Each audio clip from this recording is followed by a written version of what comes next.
So, yesterday we had started discussing globalization. What is globalization? What are the features of globalization?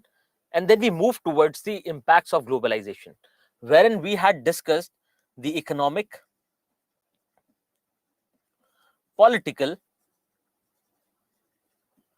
and environmental impacts of globalization. And then we had started discussing socio-cultural impacts. Now, what I said was, when you have to look at impact of globalization on Indian society, you talk about various institutions, that how the institution of family, marriage, caste system, and religion are changing. And similarly, what we have to do is we have to take up various sections of the Indian society. For instance, women, elderly, children, SCs, STs. What we were discussing was that if you have to look at impact of globalization or any other force of modernization, westernization, what we have to do is we have to break these sections, break these institutions in various features and their aspects, and then start looking at what kind of changes have been brought about by globalization. And I believe we had started our discussion with women. So let's do one thing. Let's see how globalization impacts or has impacted women in India. Now, the thing is, a question has already been asked in the past, wherein we had to highlight the negative and positive impacts of globalization on women. To do that, let's break it down into various aspects of women's life. For instance, their economic life, their family life, their political life, and then also we can think in terms of what happens to the health of women, what happens to the education of women, and all these aspects have to be looked into. Now think about this, and this will become even more clear when we discuss women and role of women in India. Now, if we talk about economic dimension, traditionally we find women working within the household, only taking care of familial responsibilities, the responsibilities to socialize the children, the responsibility of taking care of all the various aspects within the limits of her household. But then with globalization, you find industrialization happening, you find urbanization happening. Now, women are also moving out of house and working. Now, if you think about this, one idea is now women can work. They have various job opportunities out there. Then, if we think about this work, isn't there a problem with it? Yes, we have provided them job. Now, this job will lead to her economic empowerment and ultimately transform into political and social empowerment. And that is something that we'll discuss, that how this process happens with role of women. But think about work. Now, women are going out to work. One thing is, the labor participation rate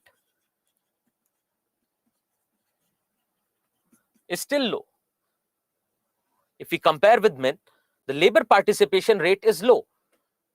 Then if you think about this, even when it comes to promotions, it is women who are lagging behind. And when we discuss role of women, I will substantiate these arguments with facts, with numbers. But right now, you just understand the basic framework. Then when it comes to the remuneration, you find that there's no pay parity. Think about newer avenues of exploiting women, newer avenues of harassment of women, workplace harassment.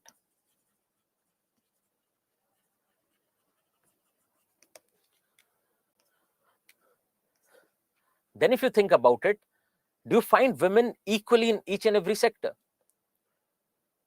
Or you think about it, whether women are, most of the women are limited to a few sectors, which we can call pink collar jobs.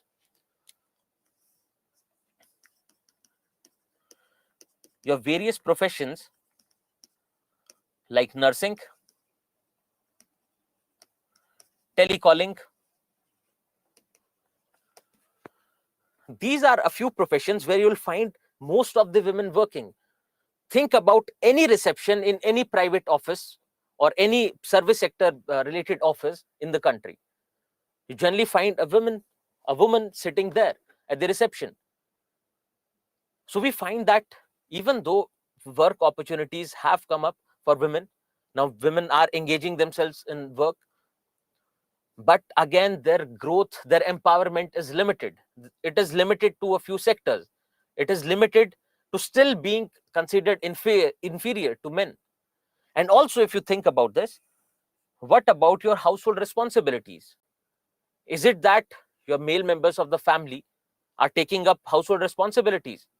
Yes, to a certain extent, but at large, if you see, the numbers are not great. So you find women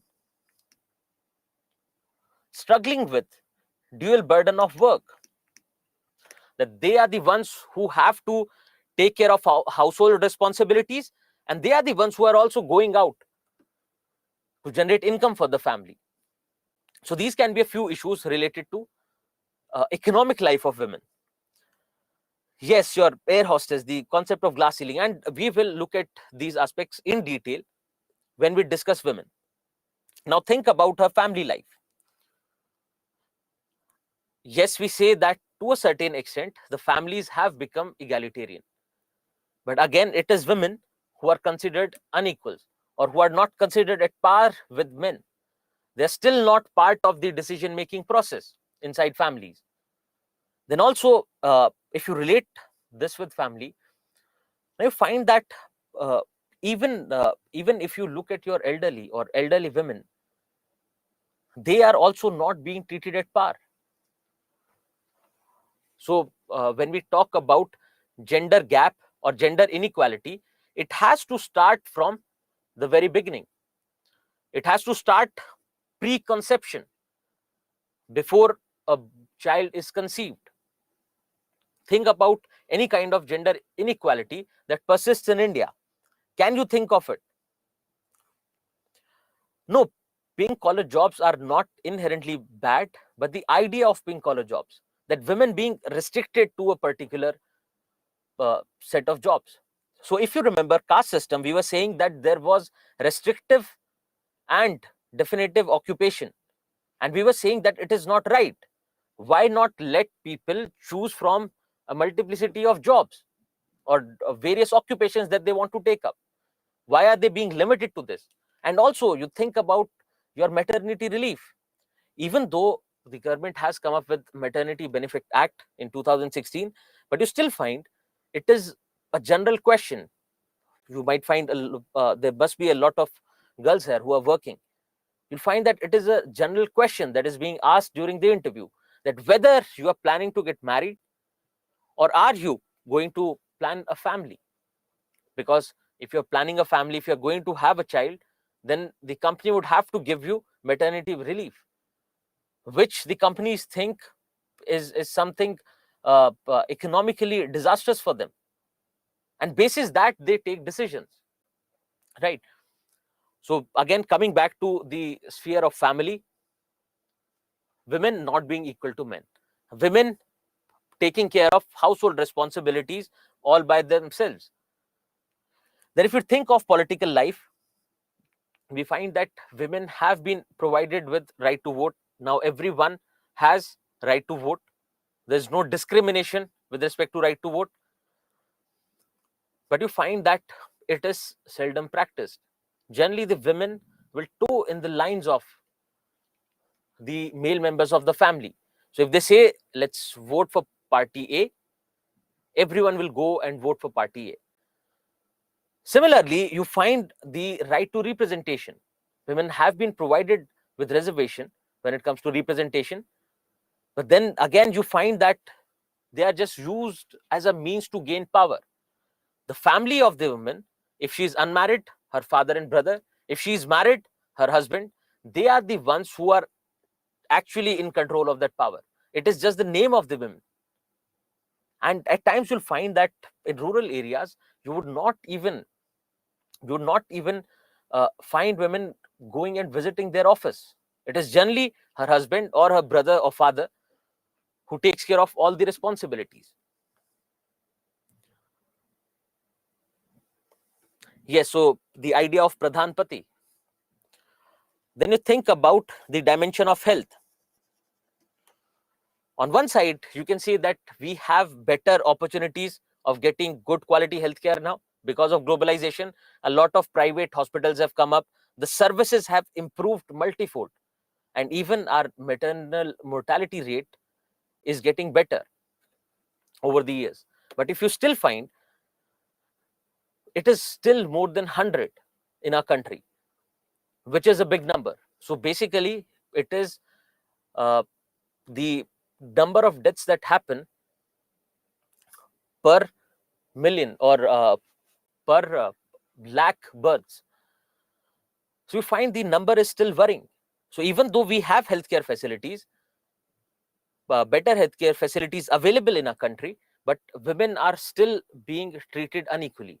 So if we are going to look at various numbers in your next chapter, that is role of women, where you'll find that when it comes to contraception, when it comes to basic hygiene with respect to menstrual cycles, you find women lagging behind. More than 30% of the women do not use any kind of say hygiene method or your pads, etc., when it comes to menstruation. So the situation is still worrying. So we find that women have a varied impact of globalization on them. Then you can again think about agriculture, and this is something we are going to take up later. But please understand that when we talk about the impact of globalization, we have to look at the impact on each and every section in the society.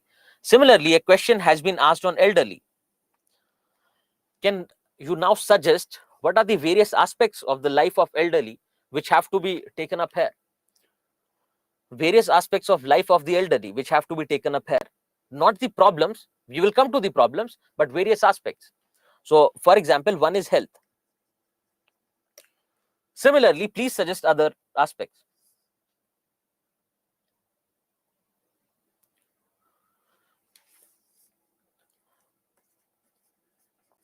Social security. What else? Finances.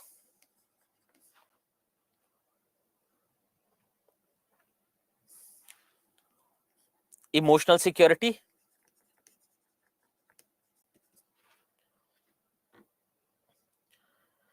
Great. So, when you have to take up a particular section, look into various aspects of their life. So, think about the emotional security, emotional and social security of the elderly. Now, previously, in traditional Indian society, it was a joint family setup. And in joint family setup, you'll find that other members of the family will take care of the ones who do not have any work, or the ones who are ill, the ones who are aged. But now with globalization, people have started moving out. The families have nuclearized. What happens to the elderly? They are left alone at home. No one to absolutely take care of them. They do not have any means of their economic security. They do not have pension. Yes, we do have government pension for the elderly, but it is not sufficient. If you look at the numbers, even in your respective states, you'll find that it is something that cannot at all be considered uh, efficient or can be considered enough. It is too less even to take care of their day-to-day needs, their basic food, water, etc. Forget about healthcare. Then again, if we talk in terms of health, you find that again improved healthcare facilities, and which reflects very well on our life expectancy. The life expectancy has increased over the years because of availability of better medicines, better healthcare facilities. But still, we find that the healthcare facilities that we have are either not accessible or not affordable. So think about the elderly living in the villages, in the rural areas. And with growing age, you find that the new problems that come up, they cannot be treated in your primary healthcare centers. For that, you need specific care. Now, these hospitals, private hospitals, are not accessible to the elderly living in our villages, in our rural areas. Again, if you talk about the cost of these services, It is again very high, out of reach of a common man. And forget about common man, you find that even people from your upper middle class would, it comes as a shock. It comes as something that devastates everything within the family, if at all there is a health emergency. And again, the value system has changed. Indian value system has been changing because of globalization. Increasing number of children are found to have deserted their parents. They do not even contact them. And at times you'll find cases like the property being transferred in their own names and then letting the elderly out and not letting them inside. Where do they go? But again, with globalization, you find a rise in the number of old age homes. Now we have facilities available outside, but again, they are not sufficient, they are not enough. Then if we talk about the emotional needs, elderly again left alone towards the end of their life, they only have each other left to themselves, the husband and the wife. More often than not, you'll find the children have left or they're not taking care. So you'll find your elderly sitting in parks, particularly in urban areas, sitting in parks. They go, they start their walk morning 6, but they stay there till 11, even in summers. What can be the possible reason? The basic idea is because of the change in value system, children are not giving time and attention to our elderly, and they have to rely on others. They have to rely on other aged people for their basic emotional needs. So they'll be simply sitting in park and having a chit chat. Again, if you talk about your mental health, with increasing loneliness, particularly in the cities, because our rural areas still have a way of community living. People still have traditional Indian values left. So with this increasing loneliness, particularly in our urban areas, we find a lot of mental health issues coming up. So one idea of mental health is dementia, or the condition of losing memory over the years, condition of losing memory with time, with age. So one that has to be taken care of. Then again, you find that with this loneliness, they are more susceptible, more vulnerable to getting problems like depression. Add to it your urban lifestyle. Add your urban lifestyle to it. The levels of nutrition, if you think about the levels of activity, think about the idea of individualism, all these add to the problems of elderly. So yes, there has been a betterment in terms of increased technology in health, increased tech, because now at least if they want, they can connect to their children who are living far away over a video call. But ultimately, the change in value system, the change in social setup is bringing problems. Then if you think about other sections, and I hope you can easily relate to them, I hope you can break them down and complete your answer. So please suggest if you can take up other sections. All you have to do is you have to take up various aspects of their life, break them down into points, and think about what is the possible change. So just give a quick thumbs up if you can take up the rest. Yes, Pranav. So all the other ideas related to elderly, we will take up in our chapter on population.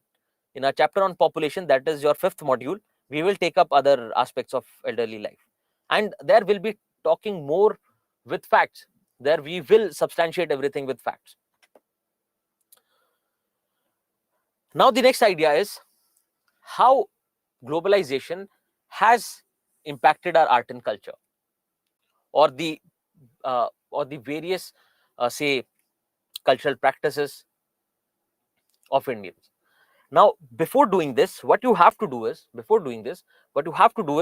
remember the levels of impact that we had talked about. We had talked about backlash. We had talked about amalgamation.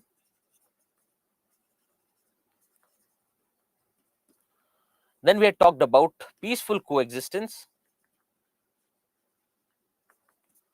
And also, we had talked about And also, what was the other one? The last one, if you remember, not suspension. Think about it. We had discussed various levels of impact, and we said that we will use it, particularly complete submission. Absolutely. Now, when you have to look at the impact of globalization on the Indian culture, think in these four levels of impact. Think in terms of these four levels of impact. So, one idea is here that you can look at it: ban Valentine's Day. What is this? This is basically people coming up in backlash against globalization. So, because of globalization, which is considered to be a homogenizing force, which is having a homogenizing effect on the Indian society, that will come to that people are coming up in protests against this change. Think of homogenizing as making everything uniform, making everything similar. So the way we wear our clothes will look similar now. Homogenizing. The language we are speaking, the universal languages that we speak, again, a homogenizing impact. The loss of our culture, the loss of our traditions, again, homogenizing effect of globalization. So backlash against this homogenizing effect of globalization, wherein people say that because of globalization, because of these foreign cultural practices, we are losing our own culture. And we have to gain our cultural practices back. And the best way to do it, let's react to or let's oppose the foreign cultural practices. And you find a lot of protests happening. You can think in terms of the homogenizing effect that globalization had on the rural Indian society, on the urban Indian society, and even the tribal society for that matter. So, because think in terms of language, the imposition of a particular language for administrative ease, for instance. Now, yes, it will lead to an ease in administration, but what about the basic or what about the general cultural practices of people? They are under threat. And if you remember from our discussion on diversity, we were talking about how if we move towards uniformity, how is it going to impact the cultural fabric, the social fabric of our society? And we were saying that if people go on losing their culture, if people find a threat to their culture, people will come up in reaction to it, if you remember, and which can lead to various social problems. It can lead to communal violence. It can lead to regionalism or regional violence, right? Then think about amalgamation. Amalgamation is mixing of cultural traits, something foreign mixed with something local. That is what amalgamation is. And I have an example for amalgamation here, which is globalization. Look at it. Look at a continental cuisine, that is your burger, having tandoori mayo sauce, which is something local, aloo tikki patty, and then you have a little Mexican component to it in uh, in the name of jalapenos and tomato slices. So something from a different culture mixed with our local culture. Another example you'll find in our language. Then again, you'll find the way we wear our dresses. Everything has been mixed. So the idea of globalization says, which is a wonderful example of amalgamation, the idea of globalization says that it is a combination of global with the local. So a product or a service which is developed and distributed globally. So think about your cars. Now we have various foreign companies who are selling cars in India, but they make it adapt to the Indian setup, Indian roads. So they'll have, say, instead of left hand drive, there'll be right hand drive, because it suits the Indian society, it suits the Indian roads. Similarly, we think about price of any commodity.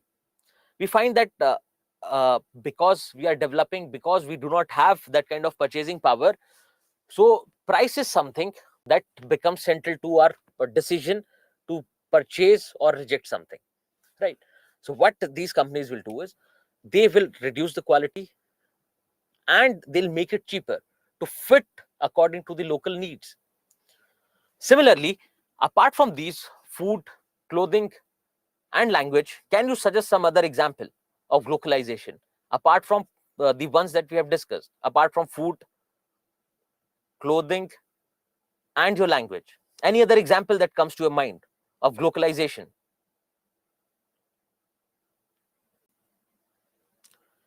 Music, great.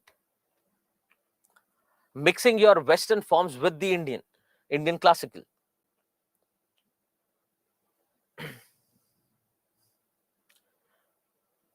Yes, so the way someone is suggesting Amazon apni dukaan, you can think of having various sales, etc., during Indian festivals. That is another idea of localization. Then also you'll find that during Navaratri, they would not sell, various foreign chains would not sell uh, these non-vegetarian products, or they'll come up with special sabudana thali or something related to the tradition of keeping a fast. So whatever is fit for a fasting person, they'll come up with those kind of things. Yes, so you have various movies, music, etc., which can be thought of in terms of globalization. And globalization is an example of amalgamation of different cultures. So mixing the global with local. And think about coexistence. Yes, we have local culture, but again, we have foreign practices or various practices, global practices existing at the same time. Again, can you think of examples for that matter? Because one is language. It is very simple. So we speak in our mother tongue at home, and we speak in English or maybe Hindi in our offices. Then yes, the idea of religion. So we have religions from newer foreign religions that are coming in India, and we are existing with them peacefully. Then we are celebrating our own festivals or the local Indian festivals of, say, related to Ramzan or related to Diwali, Holi, etc. And again, we celebrate the newer Western festivals as well. So what you have to think here is, in terms of coexistence, what you have to think here is that it is not having a lot of negative impact for that matter. So when we talk about amalgamation, we say that we create something new, we create something innovative with amalgamation. But the main problem that comes is a complete submission, which ultimately leads to homogenization. Because if you think of amalgamation, increases diversity. If you think of coexistence, increasing diversity. If you think of backlash, a push towards localization. So there is an idea called neo-localism, which says that because of these modernizing forces, because of these globalization forces, people find a new outlook towards their local culture, and there is a definite push towards the local. So I had given you examples for that matter.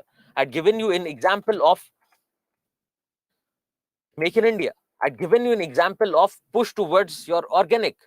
The push towards our various traditional methods of medicine, be it Ayurveda, Unani, etc. So what are these ideas? Neo-localism. And it comes out of the backlash to globalization. So people react to globalization. They feel that our cultural practices, our historical practices are under threat, and they give a push to the local. That is what neo-localism is. Think about your tourism that is happening. So they will use these global forces, they'll use internet, they'll try to entice the foreigners and talk about giving them a glimpse of Indian culture. Think of various uh, these camps that you have in Rajasthan, for instance, wherein they make you experience that Rajasthani culture. So it is, again, they have popularized it because these came up as a practice. Why? Because of people coming up in reaction, because of foreigners coming in. So to give them a glimpse of culture, right? So the push towards, yes, Swadeshi can be thought in terms of neo-localism. So you do mention the examples here. You think of tourism, you think of promoting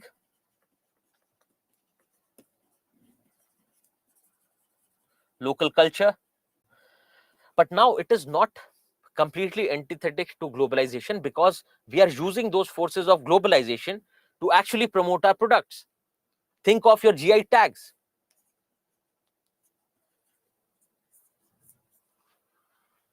Right, so the one we had discussed yesterday. Yes, so various tour packages by our railways, and then we have a dedicated train. We have a new dedicated train for tourism, for instance. So it is not completely negative. What becomes a problem is this complete submission to the global culture. Complete submission in the sense we have forgotten the traditional way of wearing our clothes. Even on the traditional day in your offices, you'll find most of the people not wearing anything traditional. And now it can be because of multiple reasons, but we find that in a way we are losing our cultural diversity because of this. So there is again a difference in your north and south, because you find that if you talk about South Indian society, so they have been exposed to various foreign forces before the North Indian society. Think about the FDIs. They started there in the southern part of the country, and because of which they took time, they got developed, they got used to the benefits and the problems related to that. But again, they were the ones who started because they felt it as a threat to their culture, and they started protesting against it way before their brothers or their counterparts from the north. And you'll find that in South India, you'll find more reaction towards these homogenizing forces, and they have say newfound love for their culture. And also it is coming from the fact that because most of the governments have been formed with a majority from the north, and you find that previously we had this imposition of Hindi that was going on, because of which they have already come up in reaction against these forces, against these forces of change, against these forces of homogenization. So again, even in our country, the impact is not very uniform. Now think about your local manufacturers. So one is from economic perspective, the local manufacturers or the ones who have industries get impacted. Now think of your local porters. Think of your local weavers. How do they get impacted? Now they were traditionally, they have been for generations, they have been creating those products using their hands. Now yes, they can be of a very superior quality, but again the finishing would not be that great, right? If you look at a handmade pot, the finishing would not be as good as a machine made pot being imported from China or being imported from some other country. And also it will be cheaper compared to the local product. And because it is cheaper, because it looks finer, we generally go and buy those. Also, if we think of our textiles, now it is generally your foreign textile, it is generally your foreign manufactured goods which we prefer over your local products.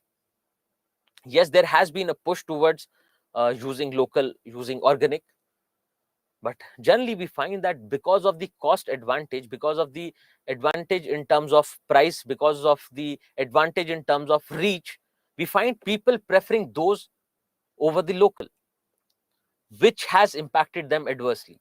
But at the same time, you find that because of globalization, they have found a new market for their products. They have found a new market for their services. Now, sitting in India, you can sell your products globally. And also, you find various cultural festivals. For example, your International Dance Festival.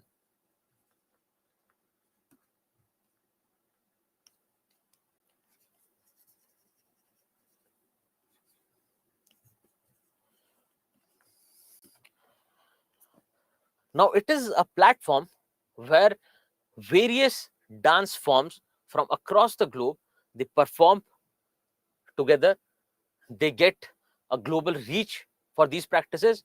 Don't you think something like an international dance festival will promote our various dance forms? Because in India, you find a lot of classical dance forms that have been there, that have been practiced for years. So this provides a new platform to our various dance forms. So globalization having a negative and a positive impact on Indian culture. Now, why I have not structured it for you is because they have already asked multiple questions. They've asked multiple questions with respect to this. And also, we have included a question in our discussion. So what you have to do is you would have to try to write those answers so that you get a fair idea whether you are able to structure it yourself or not. Because I have been structuring everything for you till now, but now we'll try to shift the responsibility on you. Yes, you can definitely ask a question if you do not understand anything, but it should be you who should be trying to write these answers more and more. Yes, so yes, the handicrafts that we see are way more unique. They have more innovative styles. They are better in quality, but we are talking about the aesthetical value. Think of how fine, say, a clay pot which is made in factory is. And it is not that I personally prefer those. The thing is that yes, these factory manufactured goods have replaced the traditional handicraft artists, have replaced the traditional weavers. Just look at the clothes that you must be wearing now. So are they by any chance handmade? Yes, we might have gotten the fabric from say a local shop and got it stitched, but the chances are that we do not do it.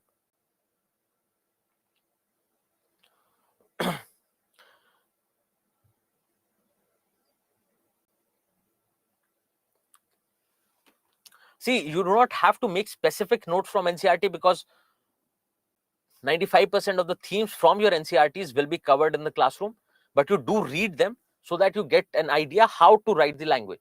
Because while writing answers, at times you'll find it challenging and you'll run out of words. So they'll give you the language. And even what I'll do is in the upcoming PPTs, I'll try to add a little more content so that you have something to write from, something to read from. So if you get anything new, if you find a newer example, just add it in your notes. But please do read the NCERTs for that matter. Yes, so the other idea is, one is socio-cultural, other idea is various other institutions. Think of our education and the impact of globalization on education. So the content of our education might change, might have gotten changed. The way we deliver our educational content might have also changed.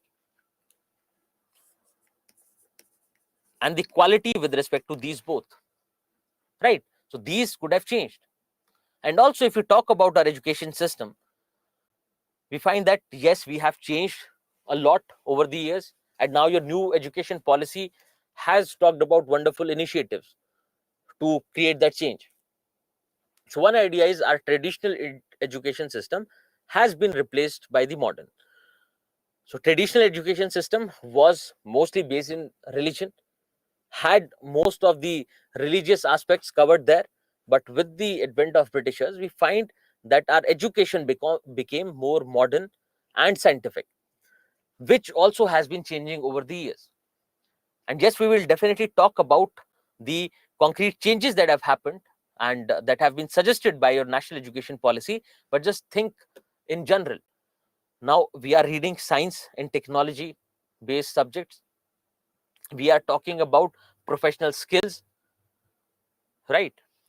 Also, the medium of delivery of education has changed. It was completely brick and mortar, but now you find with the advent of technology, it is becoming more and more digitalized. Even the students who are sitting in the classroom, yes, so here it is completely digital.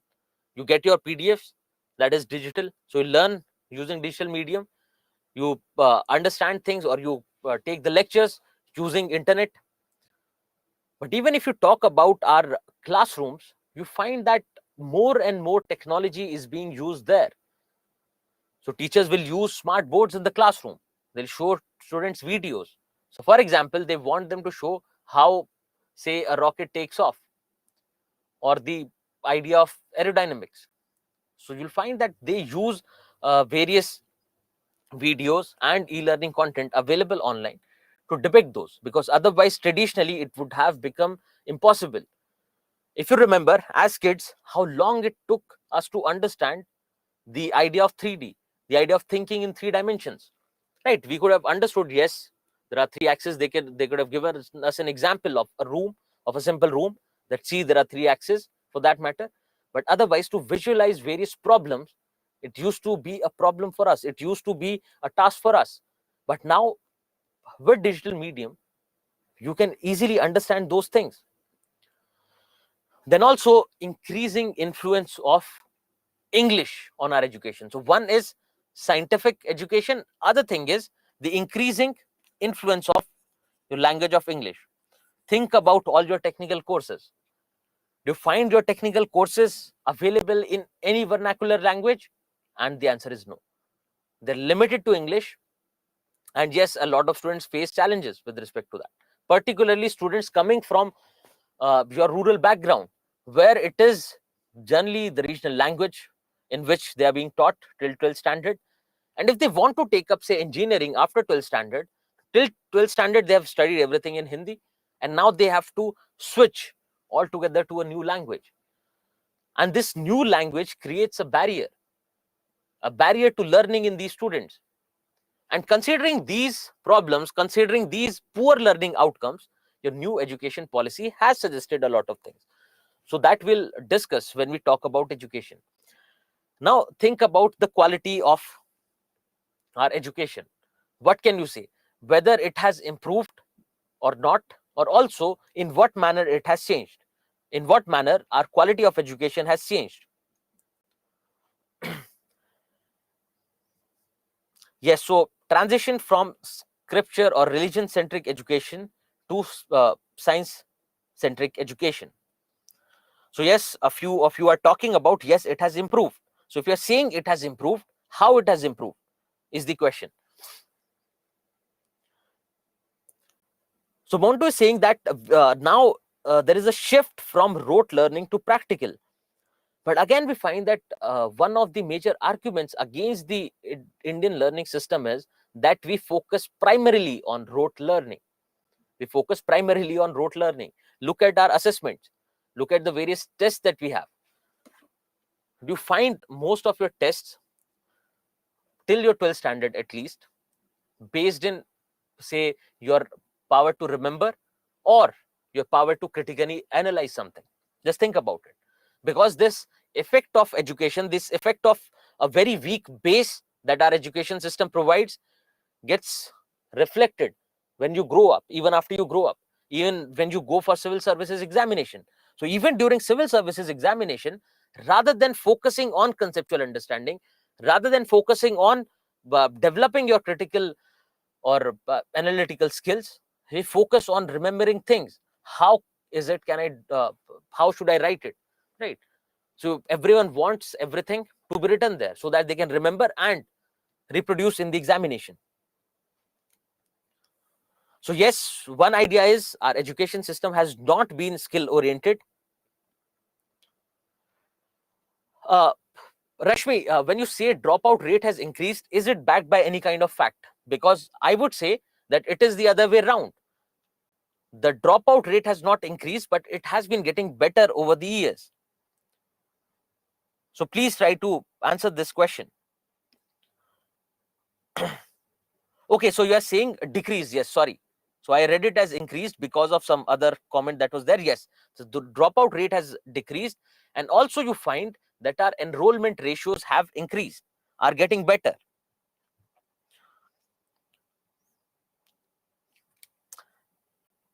So okay, great. So you are suggesting a lot of ideas. So yes, like commercialization of education, the idea of a definite push towards vocational education, vocational training with education, right? Now you think about it. With globalization, our education system has digitized, it has also privatized, right? You find more number of private schools compared to your government schools, right? So the government has taken a step back from your social sector. So if you think about your hospitals, your healthcare system, the government has stepped back. If you talk about education, the government has stepped back. With that, you have introduction of private players.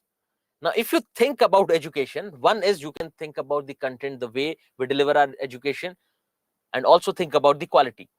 But then you can think about the direct impact of globalization on education. So one is the content has changed, our education has digitized and privatized. So how you have to approach it is, that you have to look into the pros and cons. What has become better? What has become a problem? So yes, boom of coaching industry. Now this is good because you have given an example of analytical skills, that you have been able to analyze our system, that too while sitting in a coaching class for that matter. Okay, so let's start one by one. So content we have pretty much covered. Now think about privatization. With privatization, first look at the positives. Has the access to education improved? Education improved? Yes, because of multiple number of private institutions, both for school education and higher education coming up. Then also, if we talk about the quality of education, bearing a few government schools, say your Kendriya Vidyalayas, etc., most of you would want to go for a private school or a private college. So when it comes to higher education, yes, apart from a few higher educational institutions, people still would want to go for private colleges, private schools. The reason is that they provide better infrastructure, they provide better quality, they provide better services. Yes, quality is something that can be questioned, and we are definitely going to question it when we look at privatization of education. But otherwise, if you want to go to a bank, you'll say, I want to go to a private bank. If you want to go to a hospital, you would say, I would rather go to a private hospital than visiting a government hospital, bearing a few exceptions. The reason is the quality of services that they provide. But now, when we say access, yes, multiple schools have opened up. But what about the idea of affordability? Are your private schools affordable? Because yes, now you have schools in rural areas, semi-urban areas, urban areas, multiple schools have opened up. But do you think everyone has the purchasing power to go take admission in these schools? And the answer is no. So if something is not affordable, it ultimately leads to a denial of access, leads to inequality, leads to discrimination in students. That if you are coming from a good background, if you're coming from a rich family, yes, you can come take admission with us. But if you are coming from a weaker socioeconomic background, it's better you go take admission elsewhere. What is it? A form of subtle discrimination. A form of subtle discrimination. So they are not saying no outrightly. They're not saying just leave. But the fee structure is so that a person would not even go and check whether they can take admission or not. Then if you think of quality, think of the only simple ideas, think of eligibility criteria for teachers. In your government schools and colleges, you have centralized tests, you have either state based examination or you have examinations conducted by your NTA, for example CTAT, etc. Now in colleges and schools, government colleges and schools, at least you know that the teacher has qualified this, the teacher has this basic qualification, that yes, they are net qualified, they have cleared the national eligibility test for teachers. But when it comes to private schools and colleges, do you think that they maintain the basic standards of eligibility criteria for teachers? If you just do not think of the bigger schools and colleges, because they are very few in number. So do not think of, say, your multidisciplinary universities, the bigger universities. Yes, there they do maintain the eligibility standards, but think of your various standalone colleges and various schools that are there in your towns and cities. And the answer is no, they do not. So yes, we can say that a certain section of your private schools, they provide quality education, but the other does not. Yes, so they are under UGC guidelines or your AICTE guidelines, but generally they do not. Generally, if you talk about your standalone colleges that are there, affiliated to a state university or affiliated to some private university, they do not. And so much so that you'll find in colleges, the teachers are uh, sitting in the reappear examinations with the students. The teachers sitting in the reappear examinations with the students. And obviously, I cannot mention the exact college here, but yes, I've come across people like that. So yes, they can be exceptions, but the thing is that in general, your colleges do not maintain those standards.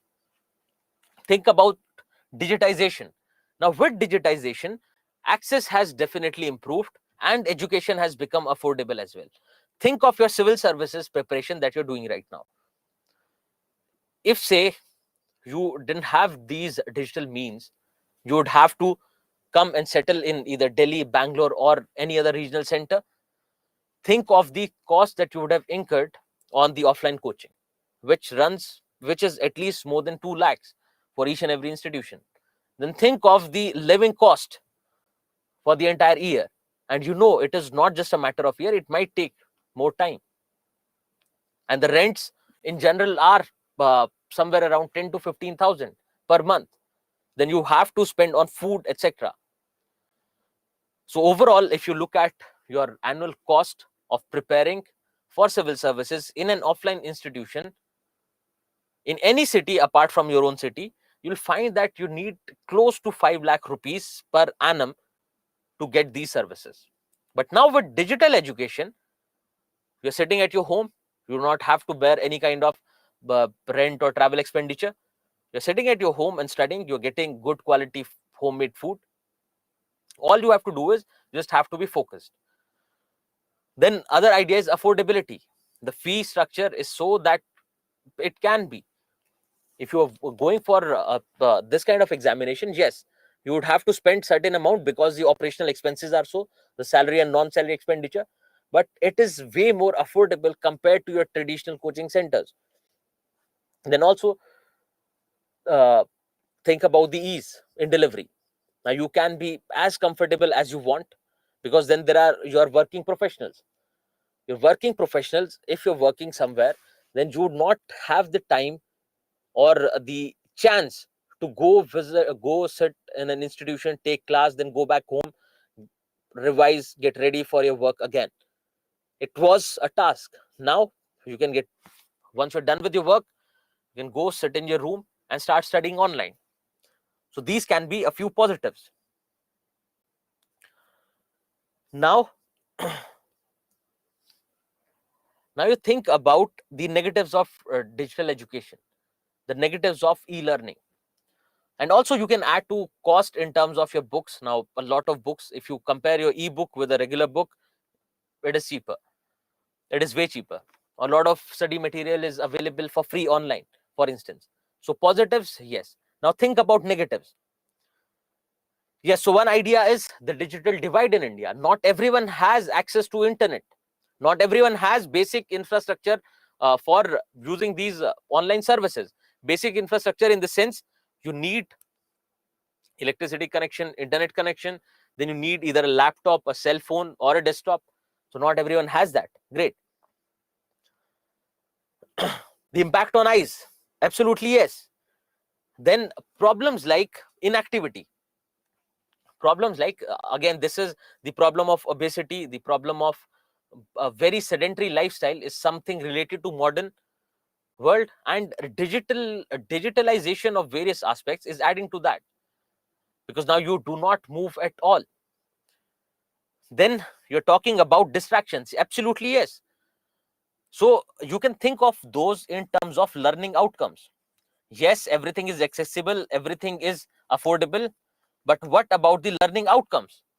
If you know, and we will discuss that in your education chapter, and you, this is something you would have experienced, that post COVID you find that most of the schools had to shift to online learning, and they did.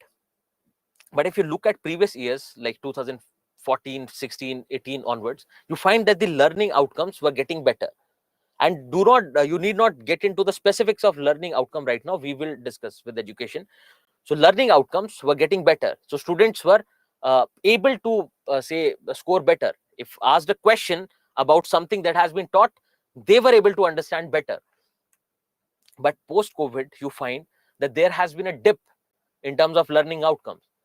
So one is that classes did not happen regularly, and the other idea is because not everyone was used to digital way of learning. The teachers had to be trained, then even the students had to be trained, and you would have seen a lot of memes online how students behave in online learning. Also you find that even where the education was going on consistently, everyone had the digital means, both the teacher and the students. Even there you find the learning outcomes have not been better, they have taken a dip. That means we can question the efficiency and effectiveness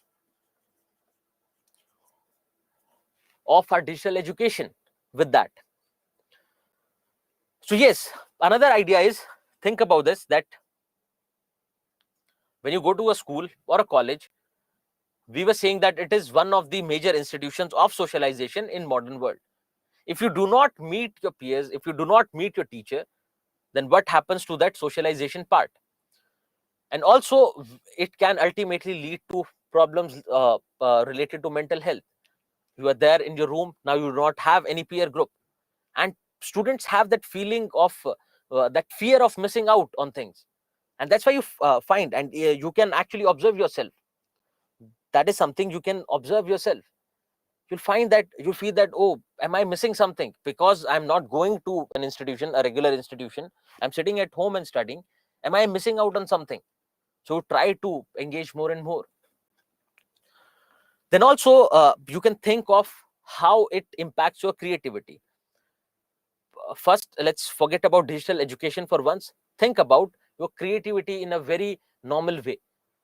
Think about any incident that happens around you, or maybe you are walking on the road and something happens, and instantly you tend to relate it to any kind of meme that you have been going through. You tend to relate it to various memes, that if this situation happened, if a president said something, you'll find various memes circulating. And if you find a similar situation, that is the only idea that comes to your mind.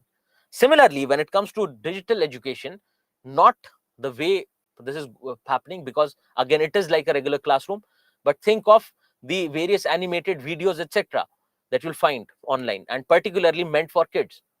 Now, because of those animated videos, because of spoon feeding everything, because of serving everything on platter, students do not think for themselves, which becomes a problem.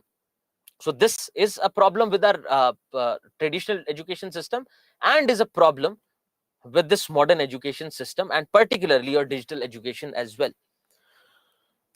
So yes, you have highlighted most of these here.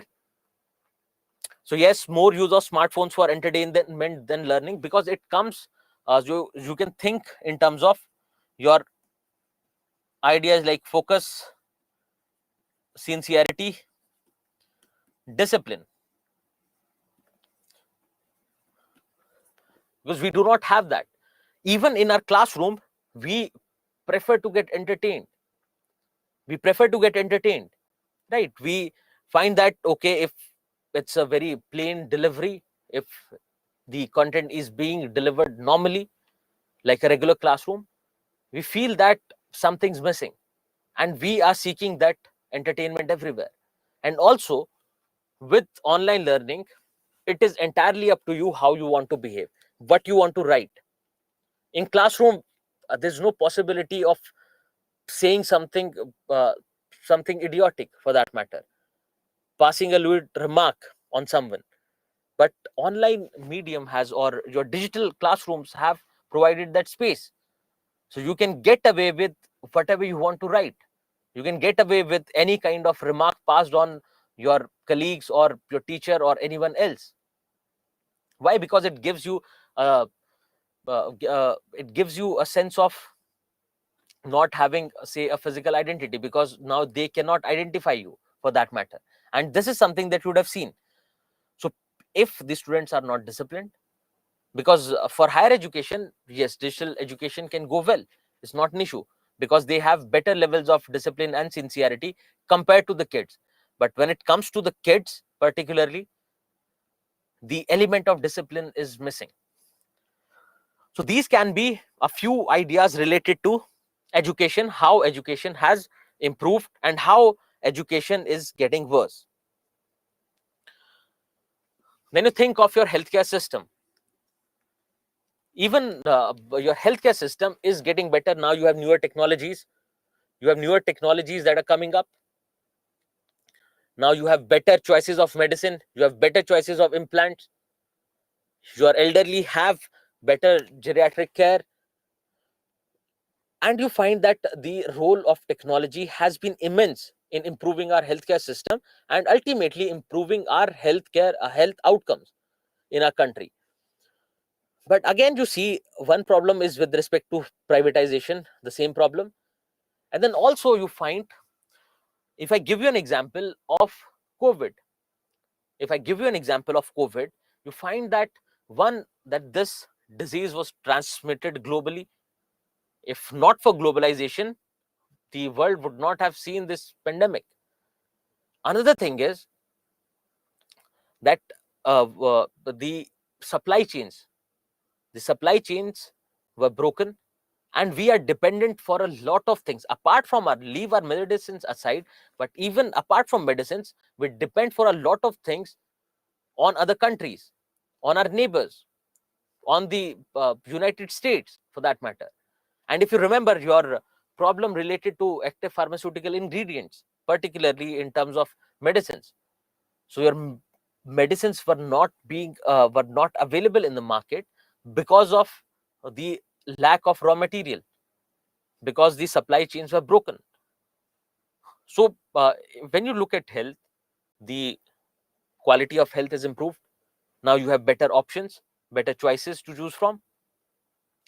Also, you think in terms of public expenditure.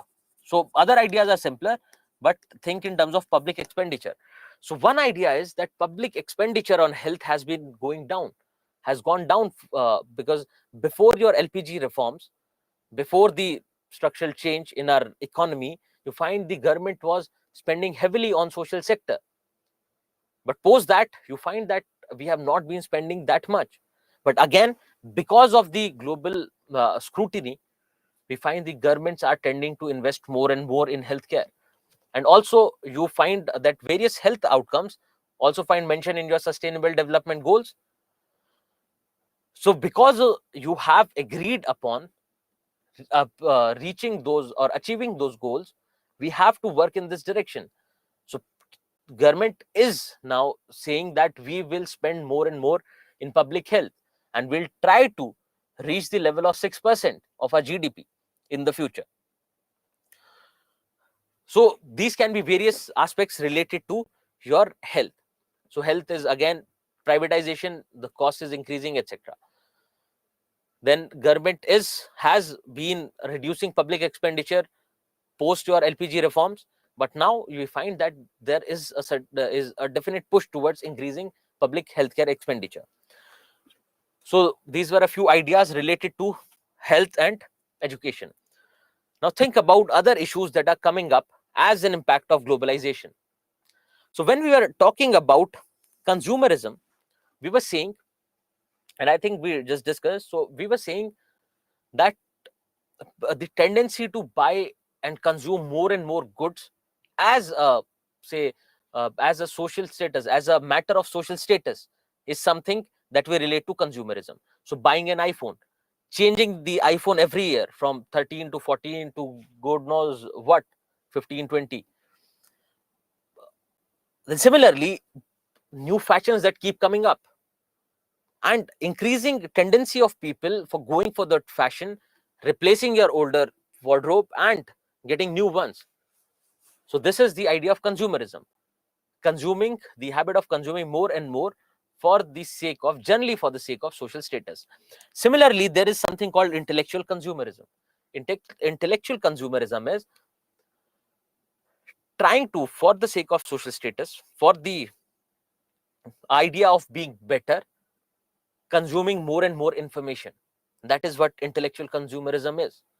And now you find that if you say come to your old Rajendra Nagar in Delhi, you'll find most of the students roaming around with newspapers. They might not have read that, and I'm sure that most of them do not even read that newspaper, but they're always roaming around with newspapers. They're standing on the tea stalls, cigarette shops, and discussing a lot. And the idea is to portray as someone who knows everything, someone who is updated, someone who has way more chances of clearing than rest of you all. So this idea of intellectual consumerism leads to a person thinking of themselves as something better than the rest of the humanity, for that matter. And this intellectual consumerism is not just limited to gaining information, because yes, it is good as well, that it gives you, it develops curiosity in your mind, it makes a person more informed. But the problem that we are talking about is that it is more about portraying as someone informed rather than being actually informed, portraying as someone who is well informed, who knows everything, rather than actually knowing something. And that is where the problem is. And similarly, this intellectual consumerism can be extended to the reels that a few of you are watching right now on your cell phones. The class is going on, but you're watching reels. So that short attention span, and I find a few students complaining that it is hard to keep up with longer classes. It is hard to keep up with 3-4 hour classes. And the problem is that this consumption of this very short span content is working our patience levels, is actually working our intellectual levels to their detriment. If you find the YouTube shorts, yes, the reels, you'll find that even for a 10-second, 15-second reel, the creator has to mention, please watch till end. And what is that? It is barely 15 seconds. If someone has to watch it, they'll watch it. Why do you have to mention? Why do they mention it? Because if you look at initial 5 seconds and you find that something's not happening, nothing's happening at all, and what you do is you just switch to the next one. And that is what the problem is. So this intellectual consumerism also leads to very short span of our focus and ultimately affects our discipline. So one idea is that it is, rather than actually gaining knowledge, actually gaining information, it is just about portraying that I know something. And also, it has worked on our attention span. Can you think of any other problem related to intellectual consumerism? If you have understood this, can you think of any other problem?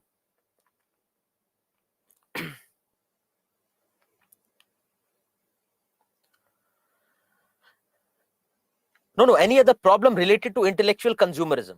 Yes, social media is something that is definitely giving a push to intellectual consumerism.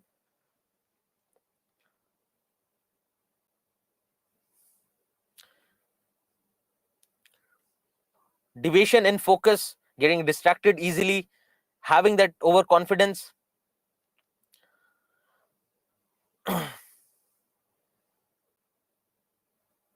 Absorption of wrong information. Great. So this is what I wanted. Now, this intellectual consumerism is also related to your idea of fake news or any kind of information that is not right. In the consumption of all these, whatever information is available, we just want to consume it. Think about your UPSC preparation.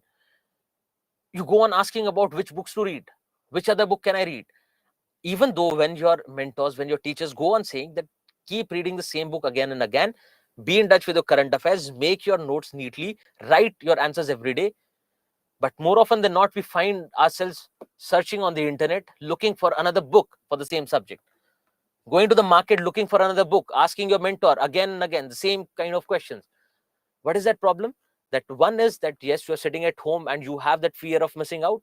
But again, consuming wrong kind of information, because you watch YouTube videos and they would say that this is something that you need. This is something you need, because even our needs are now dependent on the information that we consume and the way they change our minds. So some of you are also talking about mood swings, or leading you to, someone had written something about luxury. So we go on buying newer and newer things. So if you watch something, then they'll push an advertisement there which will be targeted towards you, and you fall for that and you buy those things. Similarly, when it comes to fake news, if you start watching something, if you start watching a particular channel, you find that the entire thing is biased towards one side, and you cannot figure out what is right, what is wrong. And with the increasing role of AI, it is even hard to differentiate between various videos. So if there is a video that comes out and there's, say, a politician talking something bad about someone else, there's no way to figure out whether it is right or wrong, at least for general people. So maybe someone who is say skilled in AI, they would know the finer details of it. But otherwise, in general, you cannot go on applying the same logic to each and every video, because you're consuming a lot on a regular basis. So with globalization, this fake news has also become a problem with your expansion of mass media. And also with globalization, this fake news can be created anywhere. Now it need not be, say, very local. Traditionally, even if there is a fake news, for that fake news to ultimately lead to some kind of violence or some kind of mishap, it will take days and months altogether. But now, a simple fake news, a simple fake video during your Manipur incident that happened recently, another fake video, or another say video with misinformation being circulated in Haryana, and you see that what has happened. So the issue of fake news is also becoming a newer problem. And also related to it is cybercrime. Now, at least you were safe, because previously, if you see, if at least at home you were safe, that no one could have stolen anything from you, for that matter. Now you might be sitting at home, all the doors are locked, but still you can get robbed online. How? Cybercrime. And these are the issues that you read in internal security, and the various impacts they can have and how they can be tackled. But what you have to see is that these are also related to globalization, because with globalization these have come into the picture. So yes, so other countries, people from other countries sitting there, not in any kind of jurisdiction of our country, and hacking our websites, hacking your system. And not just this, not just that we have become more vulnerable, but you'll generally find in news that a lot of Indian companies, small Indian companies located in Gurgaon, Noida, etc., you'll find them robbing, or you'll find them stealing money from say elderly in Britain or elderly in the United States. So cybercrime is happening both ways, for that matter. Also, with globalization, we have become more vulnerable to drug abuse. It can be because of the Western culture, one idea. And the other idea is opening up of trade routes. Now, even the physical boundaries have become diluted, and India being located between your Golden Triangle and Golden Crescent is more vulnerable to drug abuse. And you find this problem manifesting in various regions. So, particularly your Northeast because of its closeness, and also in Punjab and your Northwest, spreading to other regions as well. The problem of drug abuse. So yes, one is availability of drugs, and the other idea is that the use of drugs has been legitimized because of exposure to Western culture, because they're generally find using it normally in parties, or you have various movies and shows where the uh, the use of various kind of drugs or narcotics has been say generalized, that yes, this is something normal. This is not a this is something that everyone does. And people, because of exposure to that kind of media, exposure to that kind of movies, those kind of movies and your series, people also want to follow them, want to imitate the Western culture, and which leads to this drug problem. Also, human trafficking, another problem, because now human trafficking, think about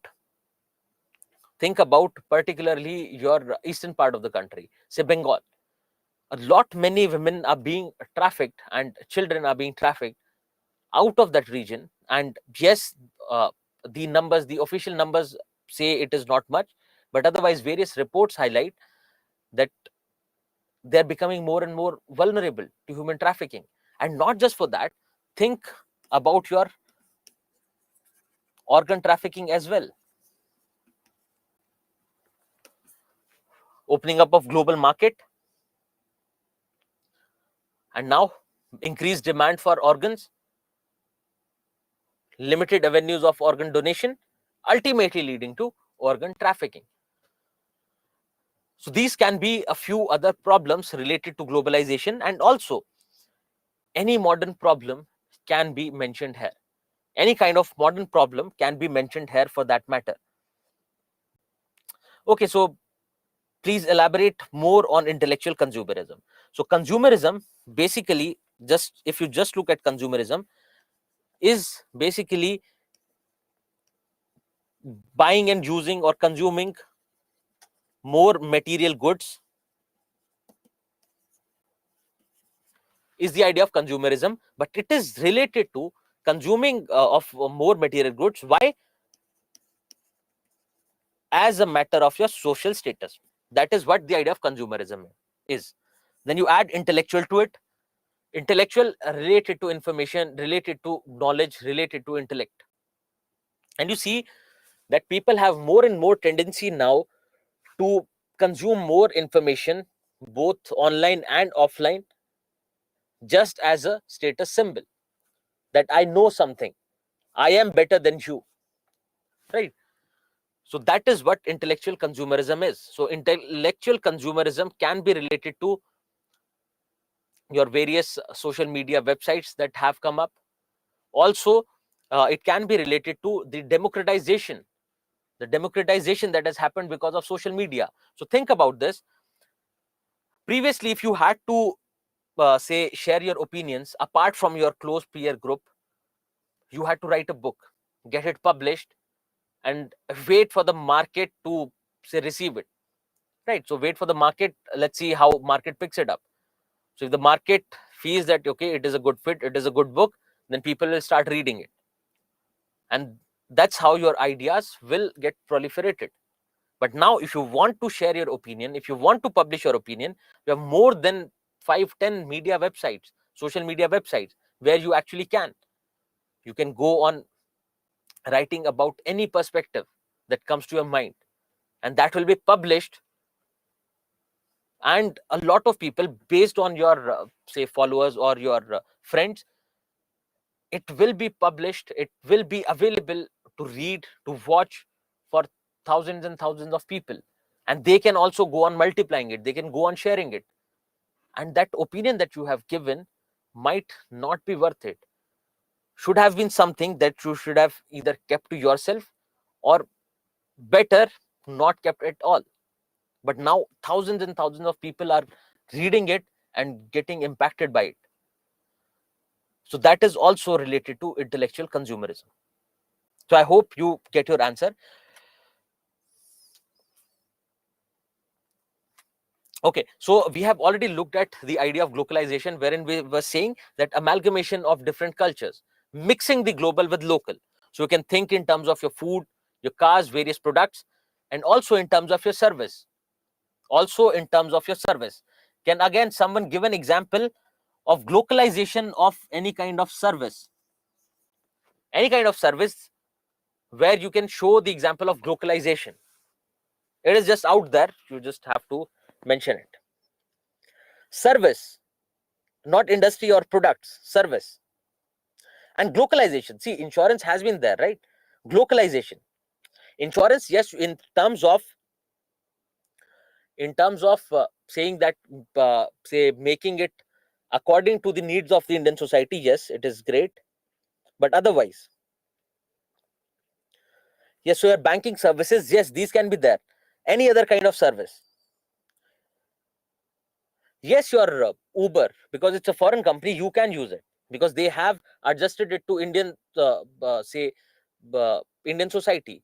For example, you'll find the use of electric bikes and rickshaws on Uber, for that matter, but it is again limited to a few places.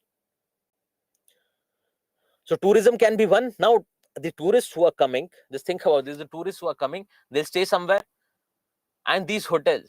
Think of your ITC, particularly your ITC hotels, right? So the kind of experience that they provide you, say, your culturally dressed, sharp looking service providers, or generally your attendants who speak fluent English and who give you say experience of mixing of English or mixing of your Western culture with the Indian culture. So okay, the only idea was to check whether you can understand globalization, and also the other idea was so that various services that are there, even your banking services, etc., you have foreign banks who have opened up here and they have adjusted to Indian setup. Your Google Map speaks in Hindi now, right? The Google Map speaks in regional languages now. So adjusting something global to local is what globalization is. Then was the idea of neolocalism, which was basically is coming as a backlash to globalization. So I hope you have understood all the four levels of impact of globalization on Indian society, because generally till now they have asked the question from backlash. They have till now they have asked the question from backlash, but they can definitely ask question from all the other three levels of impact as well.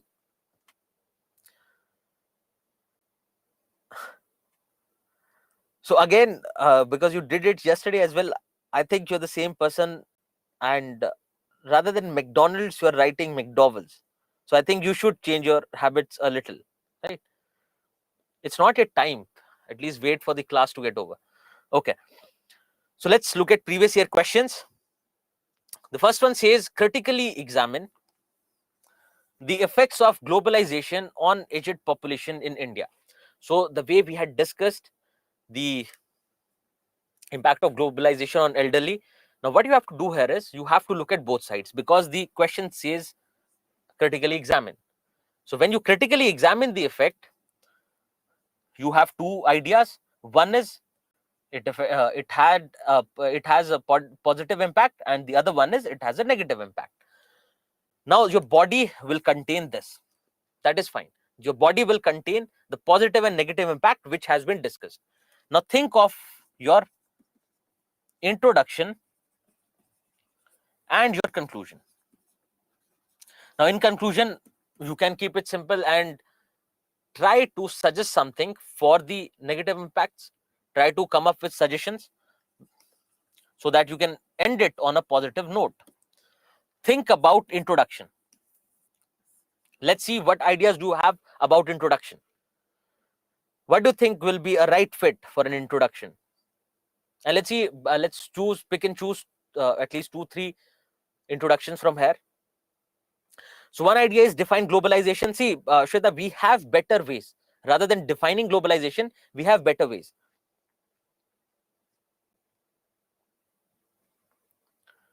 So let's stay away from general information about globalization because we do not have a lot of scope of writing that in our question.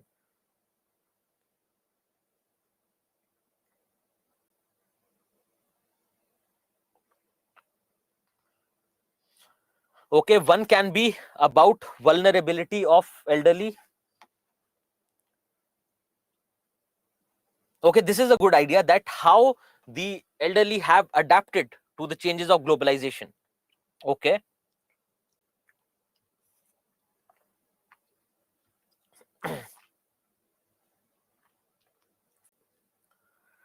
See, linkages between globalization and old age person is going to come in the body part.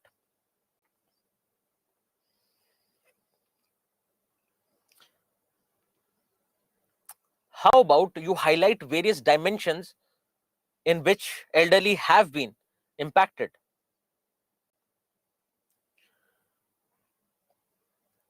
Or maybe you try to highlight briefly, very briefly, because it was a 10 marker for that matter, very briefly you highlight that it is not just the elderly which globalization has impacted, but other aspects of or other dimensions of Indian society have been impacted.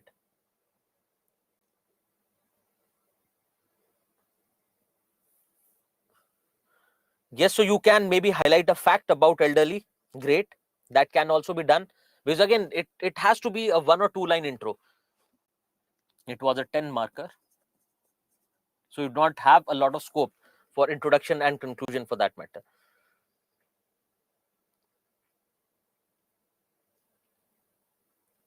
Okay, great. So the 2-3 suggestions were, maybe talk about how the elderly or the aged population has taken that impact, or how they have adapted to this force of globalization.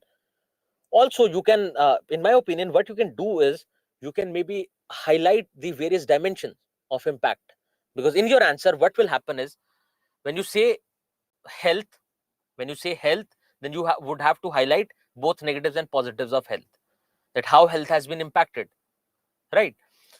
Then if you again say family system, there also you would have to highlight both the parts.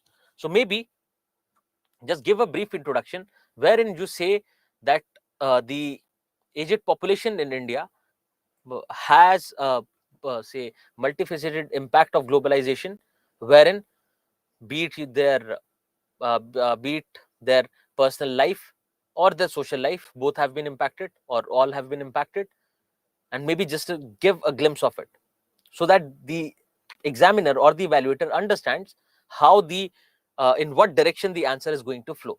And also you remember, it has to be strictly limited to 1 or 2 lines, because we do not have a lot of scope for writing introduction and conclusion. So even the conclusion has to be very crisp, very brief, and the majority of the attention goes to your body part, because the word limit is 150 200 words, 150 to 180 words, and that way you do not have a lot of place to write.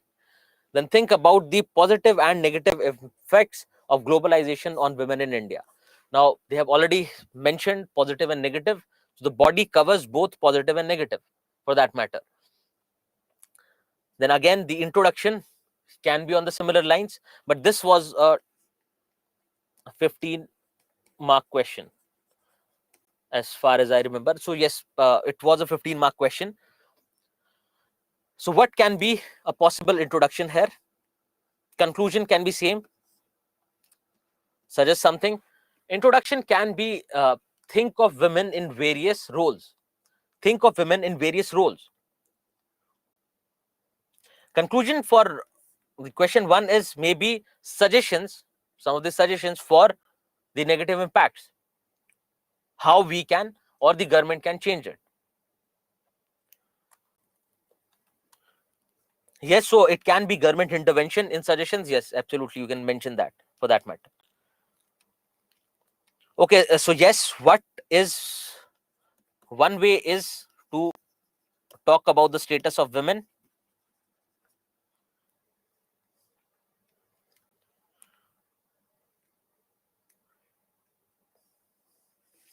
Okay, so one idea can be status of women. We can talk about the status of women in Indian society and highlight the various dimensions of the life of a woman, and then start with negative and positive impacts of globalization. And also, just think about this. Also, what we can do is, when you write the body, there are two ways. One is highlighting various dimensions of the life of a woman. Other way is highlighting the various forces that come with globalization. For example, technology, the role of technology. Now, now technology will impact all the dimensions of women's life. They'll make healthcare better for them. For instance, they'll make education accessible. You can think of digital education. There might be a few homemakers here who are sitting at home and studying at the same time.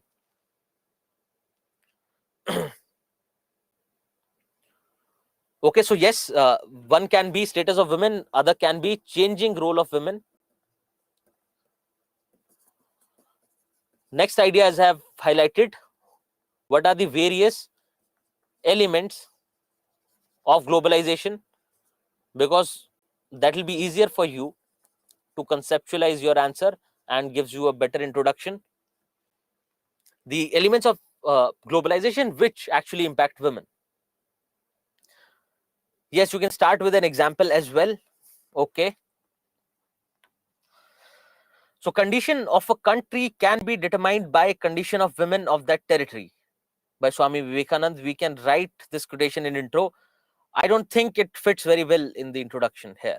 And also when it comes to paper 1 to 3, try not to go behind your various quotations, because one is that you would not find an apt quotation for everything, and also more often than not they would not fit in your answers.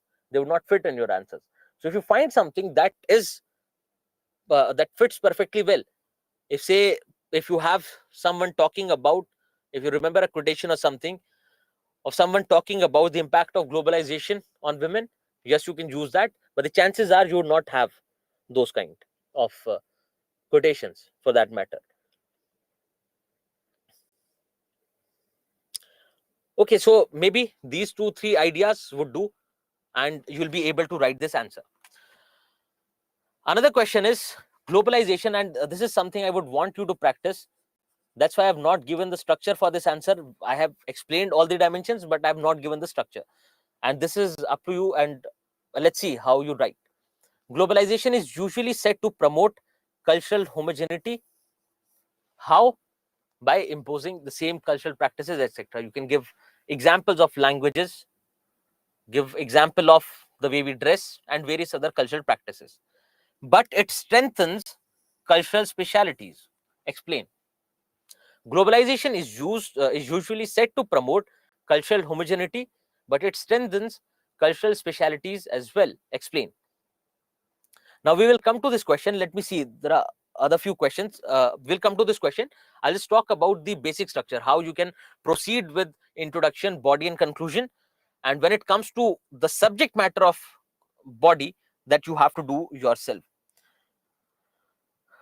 See, you can consider note making as important. Yes, note making is important, because there's no way you will remember everything before your mains examination. There's no way you'll remember all the examples. Then where do you mention your current affairs? So if you have, say, your memory is extraordinarily sharp, then yes, you definitely can. But generally you find that students or people in general would not remember a lot before the examination. So it is better to have uh, your own notes created. So what you can do is use blank sheets, follow the same structure that has been uh, shared in these ppts, read your book along with it, and try to mention examples in the blank space here. Leave this blank on every page, leave some space blank on every page, and try to integrate your comments or your examples from news here. You can leave it at the bottom, or maybe you can leave it here. It is entirely up to you, whichever you feel is better. So write here, If there is something new that comes up, if you understand something better during revision, you mention it here.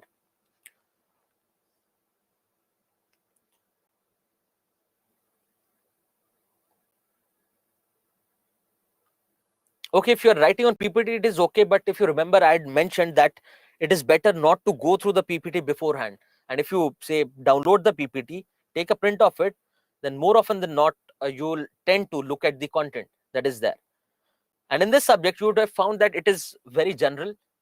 But the only problem with this subject is the questions are very specific. The question needs a specific answer. And to develop a habit of, to getting into a habit of conceptualizing, it is better not to look at the content beforehand. Okay, so let's look at this question. So this question can have 3 dimensions. One is globalization leads to homogeneity. Then other idea is globalization leads to or strengthens cultural specialities. These are 2 major dimensions. Now we have been asked to include this as our body. That you will. How it does that, you have to find out. I've given you example as well. Just for reference, say International Dance Festival, for example. So this part, this body part can be dealt with. Then you have your conclusion and intro left. One idea that we know is we can just give a glimpse of how globalization leads to homogenization in the intro, because this is one dimension which can be covered. It is there in the question and we can cover it easily. So how globalization leads to homogenization, cultural homogenization, can be mentioned here. And this cultural homogenization, just think about your complete submission to the forces of globalization. One of the levels of impact was complete submission to the forces of globalization. So the content, it can be a brief intro wherein we portray that how globalization promotes cultural homogeneity, and you can give example of your various cultural traits. That can be one intro. Suggest any other intro that comes to your mind, because alternatively we can use this in conclusion. Is there any other kind of intro that comes to your mind? Yes, you can use your regional examples. You can definitely use your regional examples, but it is generally better. Yes, they can be regional, but do not make them very local, because you do not know where the evaluator is coming from. They might not know, and they would not, I think they would not take pain of, say, searching it. Okay, so you are suggesting that if we write about cultural homogeneity, it will be better in intro. Okay, but please do think about something else that comes to your mind. So great. So Montu has suggested, great. So he or she is talking about, I do not know the gender, but he or she is talking about, so one idea is complete submission. See, this question, one idea is complete submission.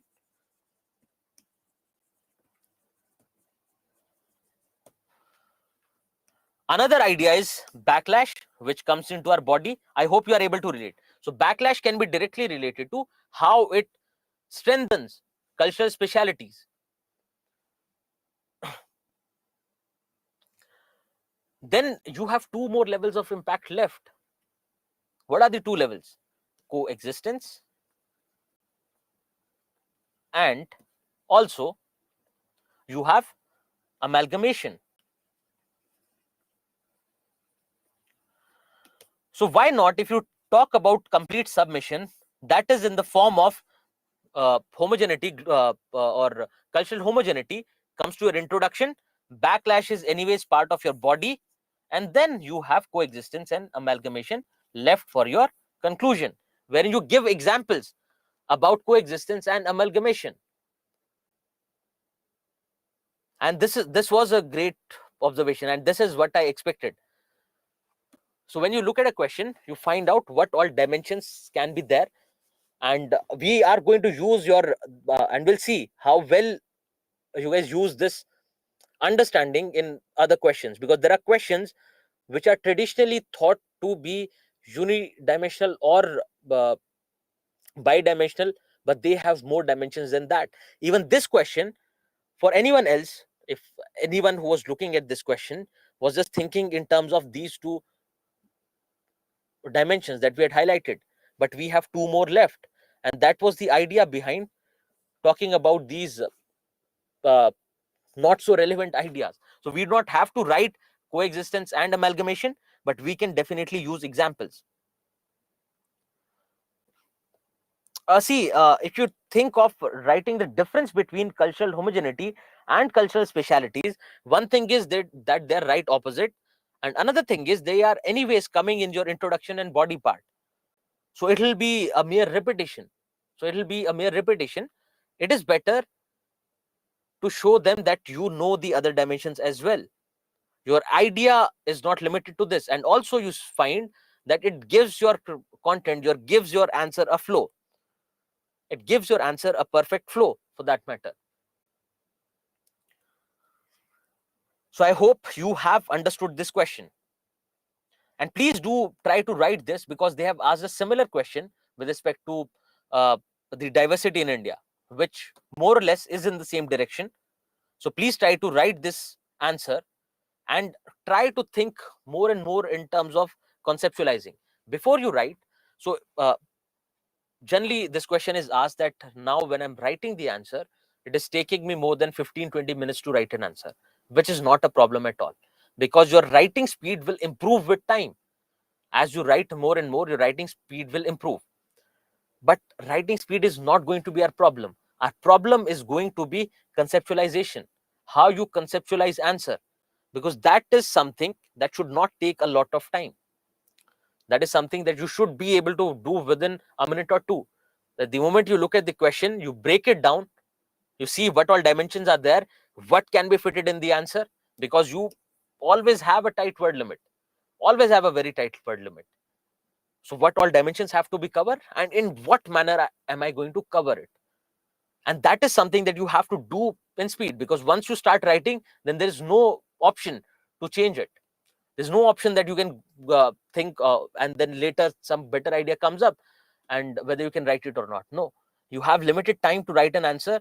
The moment you look at the question, you conceptualize the answer and you start writing it, and then you do not have a lot of time or do not have any scope to change your answer. So it is better, while practicing, do not worry about time at all. Initially, when writing answers, do not worry about time at all. Take your time. If it takes you 5 minutes to reach the perfect answer, be it. Let it take 5 minutes. It's not a problem. Let the entire answer take 20 minutes. It is not going to be a problem, as long as you understand the process.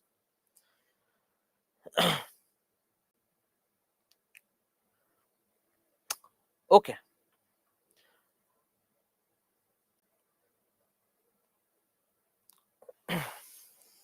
Okay, so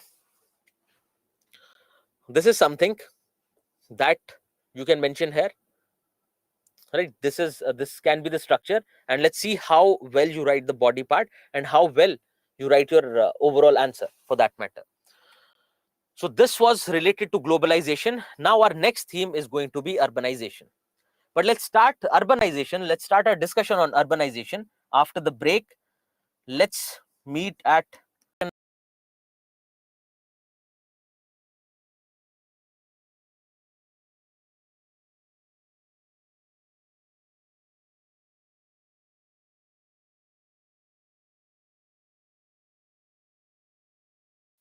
discussion on the next topic, that is urbanization. So I hope everything with respect to globalization was clear. We have looked into the previous year questions, and with the discussion that we had, you can pretty much answer every question that comes your way.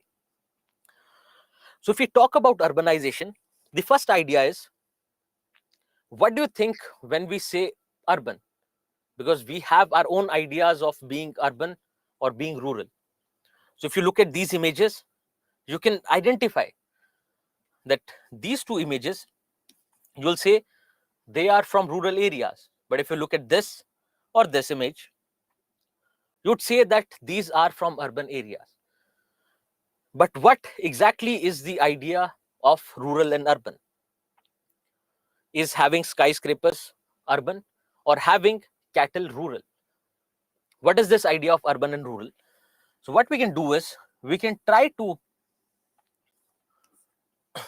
look into various dimensions and think about what constitutes urban. What constitutes urban? Think of the major economic activities.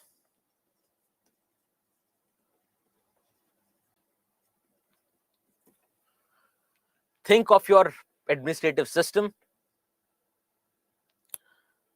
Then you can, otherwise, you can think of your social structure.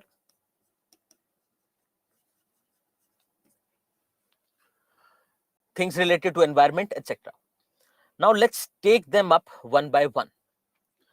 If you think of major economic activity in your urban areas, what is it? It is either related to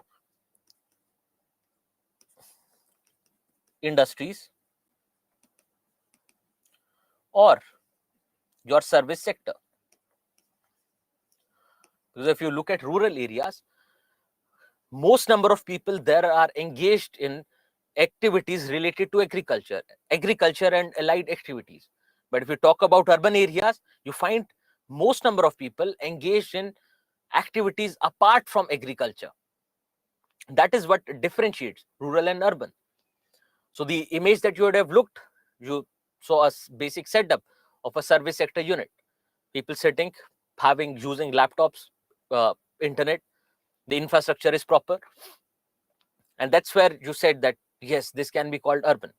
Similarly, if we think in terms of social structure, there can be various components. Can someone suggest what can be the various components of an urban area with respect to its social structure? So, okay, we can think in terms of stratification. How about family?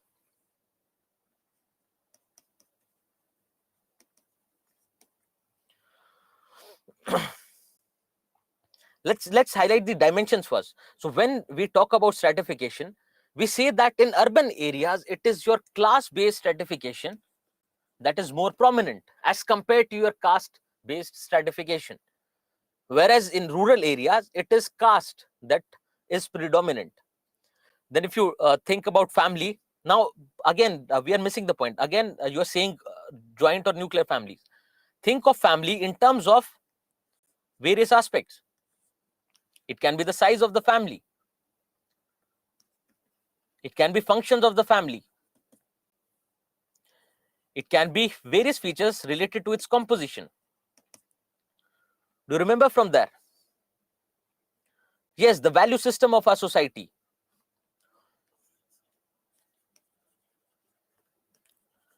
What can be other social dimensions for that matter?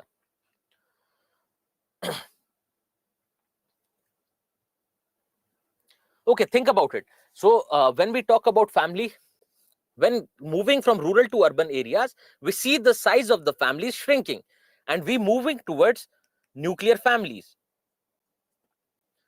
And when we think of nuclear families and urban areas, we say that the functions change. The function of socialization is not the primary responsibility of a family. It is being shifted to others as well. Then within family, you can think of various aspects like authority. What kind of setup we'll have, whether it will be egalitarian or the regular patriarchal structure. Then you think of your basic infrastructure. Now this basic infrastructure can be related to your roads, can be related to your educational institutions, it can be related to your healthcare sector. And we find that urban areas have better infrastructure compared to rural areas. Then coming to the next part, which is And culture and value system, they can be covered here in social structure. We're not coming to them again because we have just discussed them, right? Coming to the next part, it can be various other demographic factors like population.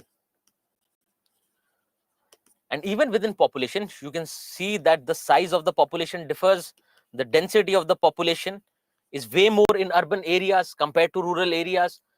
Then if you think about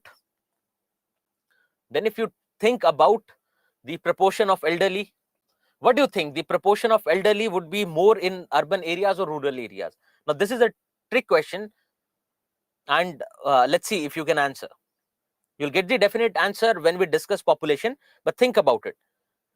Proportion of elderly will be more in rural areas according to a few. Now, what is your reason for saying this? What is your reason behind this? Because my argument is that the population can be more in urban areas because of higher life expectancy, because of better healthcare opportunities. What is your argument in rural areas? Yes, so one is the idea of nuclearization of families. So children leaving parents behind and moving to urban areas. So that will increase the number of elderly in rural population. So again, various factors like environmental factors, various factors like related to nutrition, they are better in rural areas. So their life expectancy ideally should be more. Ideally should be more. So their emotional and mental health, mental well-being. Yes, okay. So at least we're thinking in the right direction, and you will get your definite answer when we move to population. And this is how I expect everyone to approach these questions. Because unless until you'll see the numbers, you cannot be sure what is the actual answer, what is the right answer. But at least you know the approach, what can be the various factors which will impact the proportion of elderly in our population. Okay, so basis this, you can find that on basis of these factors, then you can add environment to it, then you can add politico administrative structure to it, and you find that these are various points of differentiation between rural and urban areas. Now, next thing is, if you look at the whole world, not just India, the whole world, you find that the urban population has been increasing, and you'll find a steep rise post to 1980s. You'll find a steep rise in urban population, so much so that at this point, somewhere in the first decade of 21st century, you find urban population surpassing rural population. But now if I ask you a question, let's see if you are aware. If I ask you a question, what percentage of Indian population lives in urban areas? What percentage of Indian population lives in urban areas?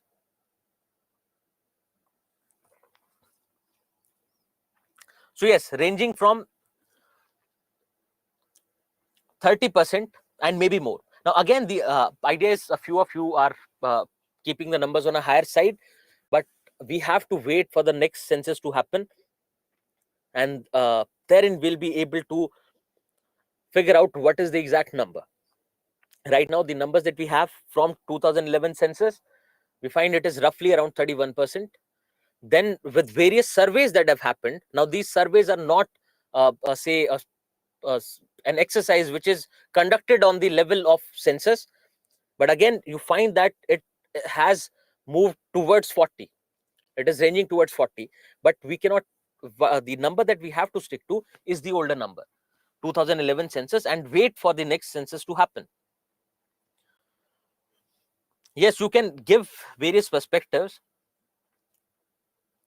The World Bank is saying something, yes, because again, I'll come to that part, and I'll show you how the numbers are different as compared to what your census says.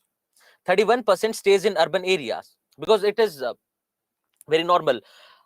If I ask you a question that in what activities is the most number of Indian people employed, are the most number of people employed in? What activity are the most number of people employed in? And you would say agriculture. Absolutely yes. So going by that, you can say that most of our population lives in rural areas. If you look at growth of population, urban population in India, you find again it has been rising, and also the rise has been more in these 2 decades compared to the previous decades. These 2 decades, and you can simply relate it to the rise of service sector or the structural reforms that happened in our economy. Now, before we start looking into the definition of urbanization, what are the various features of urbanization? Various features of urbanization have been looked into. What are the various factors that affect urbanization? What are the problems related to urbanization? Let's look at a question that has been asked in the previous year. India has not been able to tap the full potential of urbanization. Discuss. So it indicates towards what are the challenges with respect to urbanization in India. Right. A similar question was asked wherein they asked you to discuss one of the schemes, Smart City program. They had asked a question on Smart City program. And with this, you can say that now our discussion is not going to be limited to various social issues that emerge, but also we have to see what is government doing, how is government intervening to make those things better for us. And with that, I would request you all to keep an eye on whatever new schemes and policies come up with respect to our urban areas. So be it your Amrut, be it your Smart City program, be it your Jal Jeevan mission, you have to be aware that yes, there is a problem with respect to housing in urban areas. This is a government intervention for the same. And while discussing the challenges, I am going to ask you these questions. So what are various government interventions to tackle this challenge? What is government doing to tackle the problem of traffic? Right. From there, you have to remember the various government schemes have to be linked. I have not done this in this chapter, but I am doing it for the upcoming chapters so that you have everything in one place. But here, I would expect you to at least participate so that you understand that how you have to link various government schemes to your static content. And this is also your government scheme part is also dynamic. And you should know that when you are looking at the newspaper, going through the newspaper, it should strike you that. And with respect to urbanization, you'll find that a lot of new innovative ideas keep coming up in your newspapers here and there. They keep coming up in your various magazines. So whenever you find it, rather than thinking it in terms of, say, factual information that you have to absorb, try to link it to a static part as well. Now, urbanization is the process, and we'll come to what kind of process, through which cities grow. Higher and higher percentages of the population comes to live in the city. So the idea is expansion of the cities and also migration to the cities. So it is related to two aspects. One is expansion of the physical boundaries of the cities. So think about Delhi. Now Delhi has been expanding into your NCR region. It is a lot of previously which were considered to be outgrowths, which were considered to be suburban, have been subsumed in your city of Delhi, in your urban area of Delhi. So the limits are being pushed outwards. What is that? Urbanization. Similarly, migration of people from rural areas to urban areas is also urbanization. So urbanization is a process through which the size of the cities grow and also more and more people come and live in these cities. And it is primarily because of more and more number of people coming in. It is primarily because of this migration that the cities have to expand their limits. Why? To accommodate those peoples. And we'll come to all those aspects. Now, also, when we were talking about service sector, when we were looking at those skyscrapers, The idea is that the infrastructure is better, you have better job opportunities, you have better standard of living. That means it is in the direction of development. So urbanization is considered to be a subset of development. With this, let's look at the process of urbanization. What is this process of urbanization? So one idea, very simple, is your geographical urbanization as a geographical process. Urbanization entails people coming in from various regions of the country, living there, settling there for various reasons. Now those reasons can range from education to better job opportunities, etc. So it can be simply understood as a geographical process. But when a lot of people are coming and living in this area, are they not going to impact the area? Are they not going to impact the people, the culture of that region? Yes, they are, which makes it a socio-cultural process. How? People are coming from rural areas, living in urban areas, sharing various cultural traits with each other, getting used to different kind of cultures. What is that? A socio-cultural process. Similarly, the demographic composition changes. You'll have more and more diversity living in cities. If I ask you a simple question, where do you find diversity to be more, in rural areas or urban areas? And the answer would be urban areas. Why? Because you have people coming from various different, very diverse backgrounds and living together. So as a socio-cultural process, you'll find that urbanization is basically also a homogenizing force, because people from urban areas will pretty much look similar, will pretty much have, say, similar cultural traits. And all those levels of impact that were happening in globalization are happening here as well. People from different cultures coming here, living together, sharing their cultural traits. Similarly, think of your institution of family. It is a socio-cultural process in the sense that your families are also getting nuclearized here. Then think about your value system in the cities. Think about the value system. In villages, we say that it is community living. We say that people know each other, people care for each other. If there is a problem, people come up for help.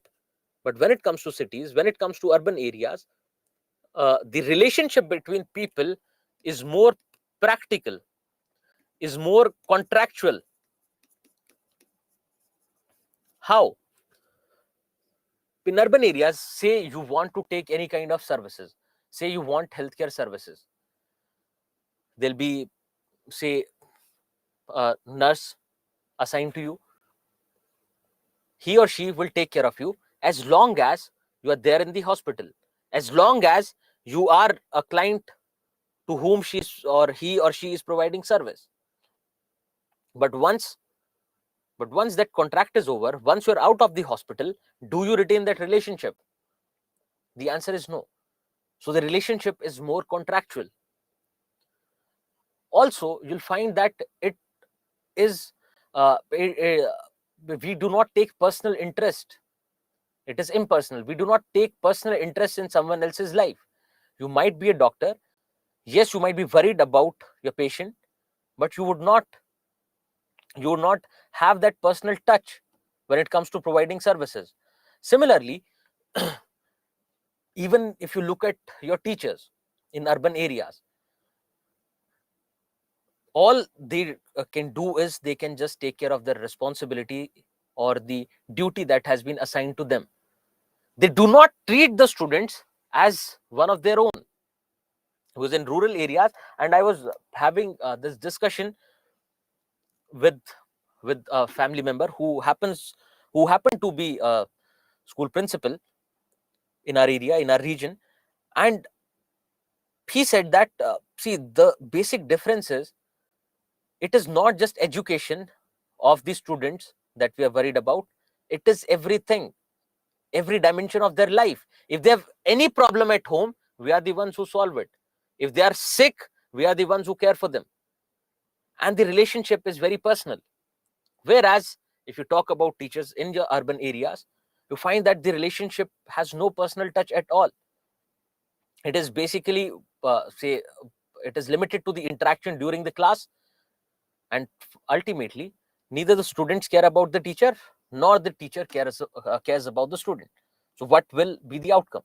And that's why you find that because of this impersonal nature, the value system in your cities is different compared to the value system in your villages.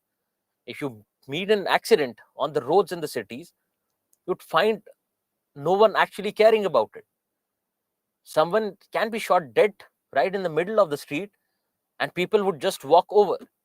And I'm not saying that everyone is like that, but generally, this impersonal behavior, this contractual relationship between people is related to urban areas, is generally a feature of urban areas. Similarly, if you think about your neighbors, do you even know your neighbors who lives in the next apartment, or who lives in the apartment across the road? And you would have no idea. Now it sounds very sad. At the same time, you would see that yes, it has been a good experience for the ones coming from weaker sections, for the ones coming from marginalized sections. Now no one can identify them by their caste, no one can discriminate on the basis of caste, because no one would care, because people hardly care. And also, it is a socio-cultural process in the sense that it is a class and caste mixing experience. People from different castes, people from different cultural backgrounds live together in the city, even though they might not interact. Because one idea is, just think about this, one idea is, just to understand as an idea, if you think of a tribal society or a rural society, what will happen if the population density increases? What will happen if the number of people increase? The basic idea is that the interaction between people will increase. If the number of people in a tribal society increase, the interaction between people will increase. That is very simple, directly proportional. But if you talk about urban areas, with increasing population density, you find the levels of interactions not going up. The levels of interaction either remaining the same and at times going down. And that shows the basic difference between urban and rural areas in terms of a socio-cultural process. Yes, so yes, so it is self-interest based, or you can say that it is impersonal. People do not care about others.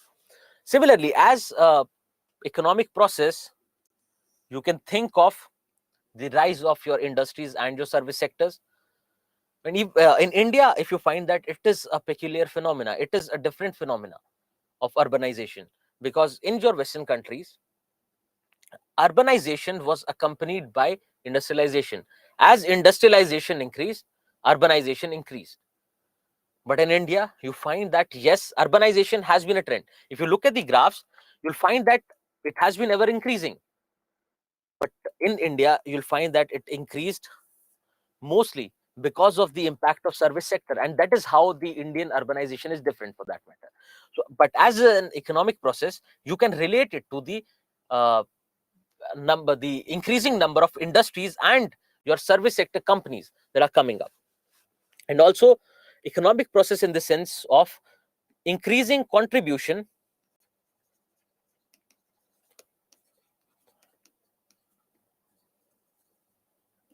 to the GDP of a country. Then think of it as a politico administrative process. One idea is directly from your constitution. You'll find that if any constitutional change is made, it will definitely uh, definitely impact urbanization. Think about various rulers changing their capital cities. Various rulers changing their capital cities. Think about Delhi. Think about Agra, for that matter. So in Delhi, you would find that it was because it became a Mughal capital that the levels of urbanization went on increasing. Then with the advent of Britishers, you find particularly your eastern city of Kolkata or Calcutta, as well Calcutta, that it was the first city to reach that million mark. It was the first million plus city. of the country.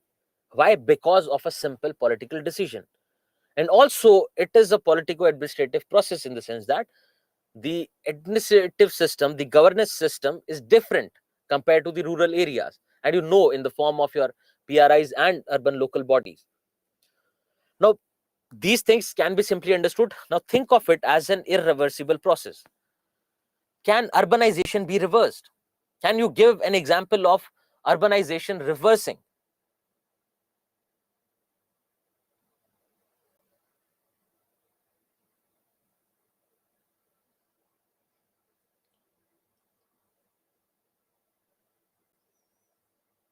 Yes, so your Indus Valley civilization, your reverse migration during COVID. Now, these can be thought of as, you're talking about Chernobyl, etc. These can be thought of as reversing the process of urbanization, but you find that it is transient. Yes, civilizations can be lost over the years for multiple reasons, but generally you find urbanization to be an irreversible process. Why? Because whatever infrastructure has been laid, if it is not, say, vanished, if it is not vanishing, people tend to come back. Think of post COVID cities. You find that migration back to the cities. Yes, a few people might have chosen to uh, get settled in their rural homes, but yes, again, most of the people came back. So it was transient for that matter. Generally, it is considered to be an irreversible process because when you're looking at various processes, it is not just dependent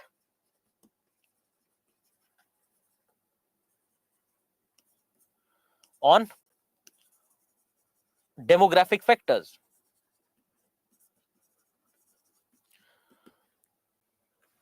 It is not just limited to demographic factors because it is a process which it is a multifaceted process. The way we were talking about globalization, that it impacts every dimension of your life, so does urbanization.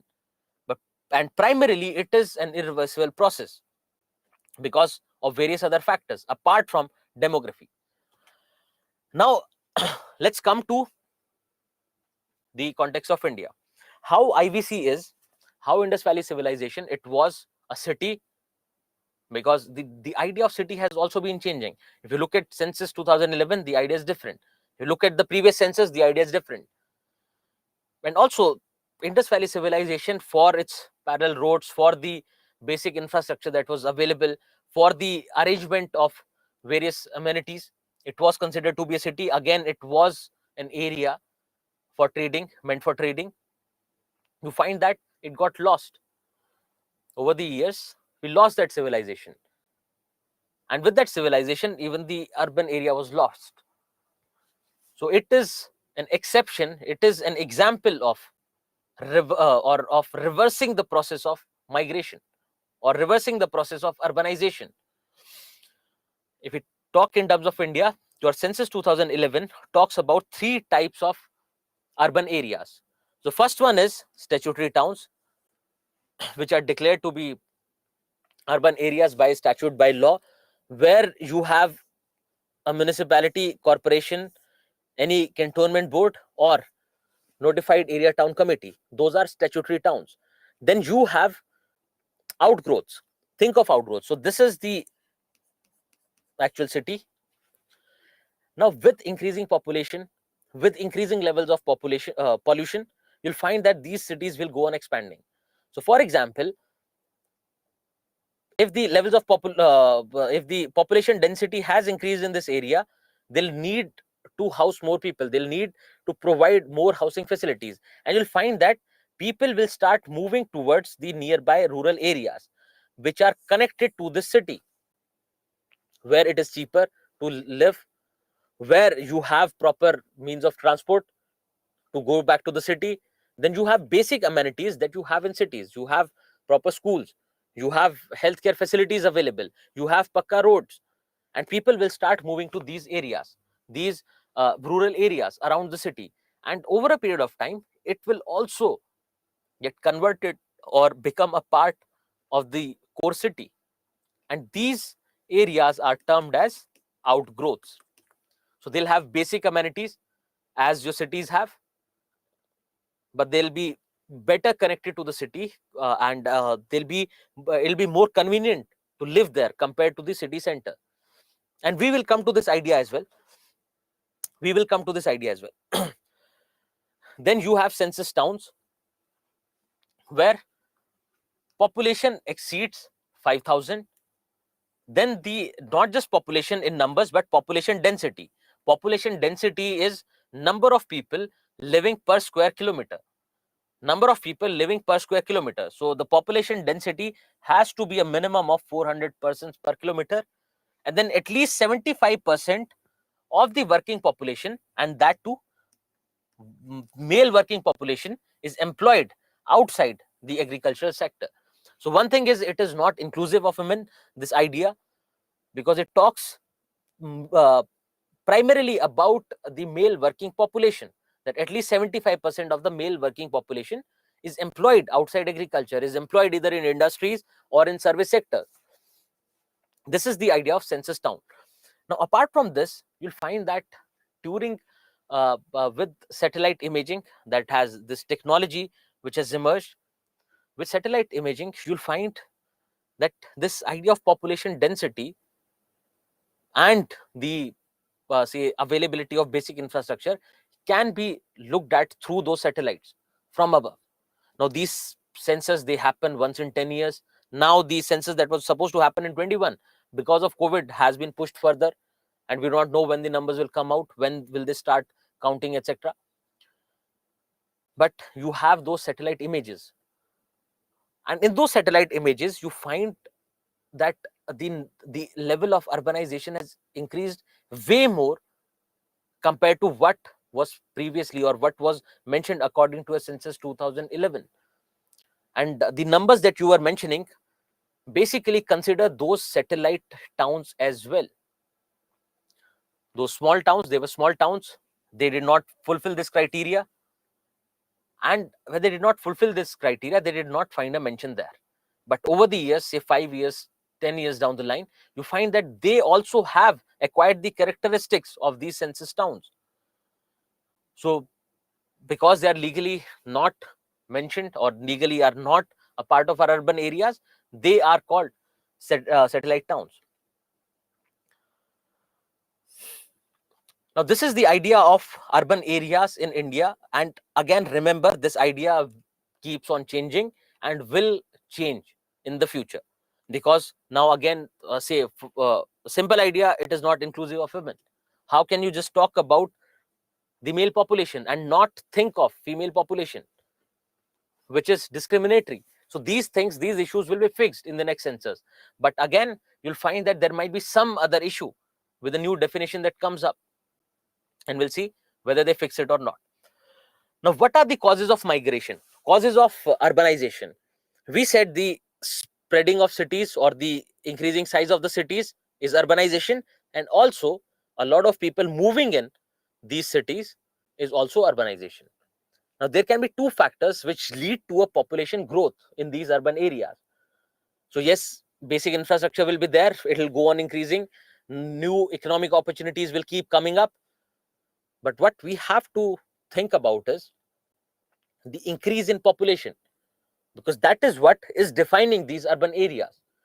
Because of this increase in population, the city will start expanding its size, and because of migration, this population is increasing. So there are two primary factors which relate to the which are actually the causes of urbanization. One is the population growth in urban areas. So people already living in urban areas, they will also procreate, they will also give birth to children, which will directly increase the population of urban areas. And also, people moving in from, or migrating from rural to urban areas, will also lead to an increase in urban population, which is to be understood as urbanization. So there are two primary causes of urbanization. What we'll do is, population growth is simple, because of increased birth rate and a decrease in death rate. You'll find that the population will increase, that the population will grow. But what about migration? What is this idea of migration and what are its impact on the region? Now, always remember that when we say migration, you simply understand it as, say this is a rural area. People moving from rural areas to urban areas is urbanization. But what is migration? Migration is people moving from one place to another. People moving from one place to another is simply migration. But what is urbanization? Urbanization is people moving from rural to urban areas. Now just think about this. When people move from these rural areas to urban areas, one is they will impact the demography of these urban areas, right? There'll be increase in population, there'll be increase in population density, the composition of the population will change, but also they will impact this rural area as well. The demography of this rural area is also going to change. So when we talk about impacts of urbanization, please do not limit it to urban areas. Be inclusive in your answers. Be inclusive in your answers, demanding based on the demand of the question. Based on the demand of the question, you have to understand that when you talk about, say, if there is a general question asking you to mention the impacts of urbanization on Indian society, and what we do is we stick to this area. We stick to the urban areas and we talk about how it has impacted the urban area, and we forget completely about the rural area. So if there is a question, open-ended question, which talks about impacts of urbanization, you talk about both the areas, because the composition here, the size of the population, the composition of the population, the density of the population is also changing here. And with that, the role of women will change. With that, the role of elderly will change. With that, you'll have other problems coming up. So when it comes to the impact, please remember to mention both these areas. With this understanding of migration, just think about why would people want to migrate from rural to urban areas? In terms of urbanization, why, according to you, would people want to migrate from rural to urban areas? What can be the possible reasons? So yes, in search of better amenities, in search of better employment opportunities, in search of better education, healthcare facilities. There can be political reasons. Ravi, please highlight what political reasons. Yes, so higher payment in jobs, lack of facilities in rural areas, or better facilities, availability of better facilities in urban areas. Yes, it can happen because of discrimination. It can happen because of, say, they are being discriminated against on the basis of their religion, on the basis of their caste. So they can, to get rid of that discrimination, they can move to urban areas. Livelihood, yes. So livelihood is basically your economic opportunities, better lifestyle. Absolutely, yes. There can be displacement due to disaster. If a region is meets a disaster, if there is a disaster in a particular region, people will start moving out of it to save their lives. So Abhishek, when we say urbanization, it is the permanent movement, right? It is not the transit movement. So yes, tourists might come and go, but they would not stay there permanently. So when we talk about urbanization, it is more permanent, and that's why we were saying irreversible. So it is not for a short duration of time that people have moved into those cities. It is permanently that they have settled. Yes, so it can be personal conflict with neighbors in rural areas. Yes, okay. So now let's look at these factors. What can be various factors? So what you do is, again, our simple idea is classify them into various factors. So there can be economic factors, that people moving out of rural areas in search of better economic opportunities. Similarly, it can be because of lack of employment opportunities in rural areas. It works both ways. Similarly, then better amenities in the cities or lack of amenities in rural areas. Better education in cities, lack of better education facilities in rural areas. Similarly, you'll find various factors which impact the this aspect of migration. So whatever you had highlighted here, whatever I had mentioned, pretty much everything is mentioned here. Now, apart from this, just tell me something. When you say political factors, when you say political factors, one can be political instability, for instance. That because of political instability in the rural areas, people are moving to, say, urban areas, or people are migrating to some other area. Can you highlight any other political factors for that matter? So yes, it can be tyranny of the political class. It can be land dispute, something related to land dispute, something related to land dispute. Great. One is land acquisition. The idea that I want to tell you people is the idea of policy change. That with change in policy, people would move. So the way you are saying that because of land acquisition, people are displaced from one area, and they are made to say, either they are rehabilitated or at times not even compensated, and they move to other areas. Now think about any other kind of policy which led to a displacement of people, or particularly urbanization in India. Any kind of policy of the government which led to people moving towards urban areas. Can you think of something? It is again related to land.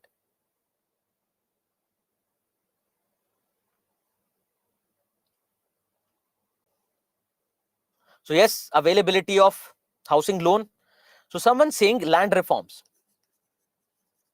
Now availability of housing loan, your Amrut scheme can directly be related to amenities.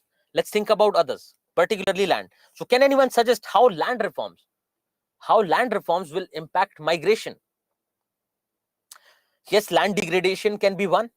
Now land degradation is not a policy change, right? Is not a direct implication of policy. Can anyone suggest how land reforms, and the one who has mentioned it, can you suggest how land reforms can lead to migration of people?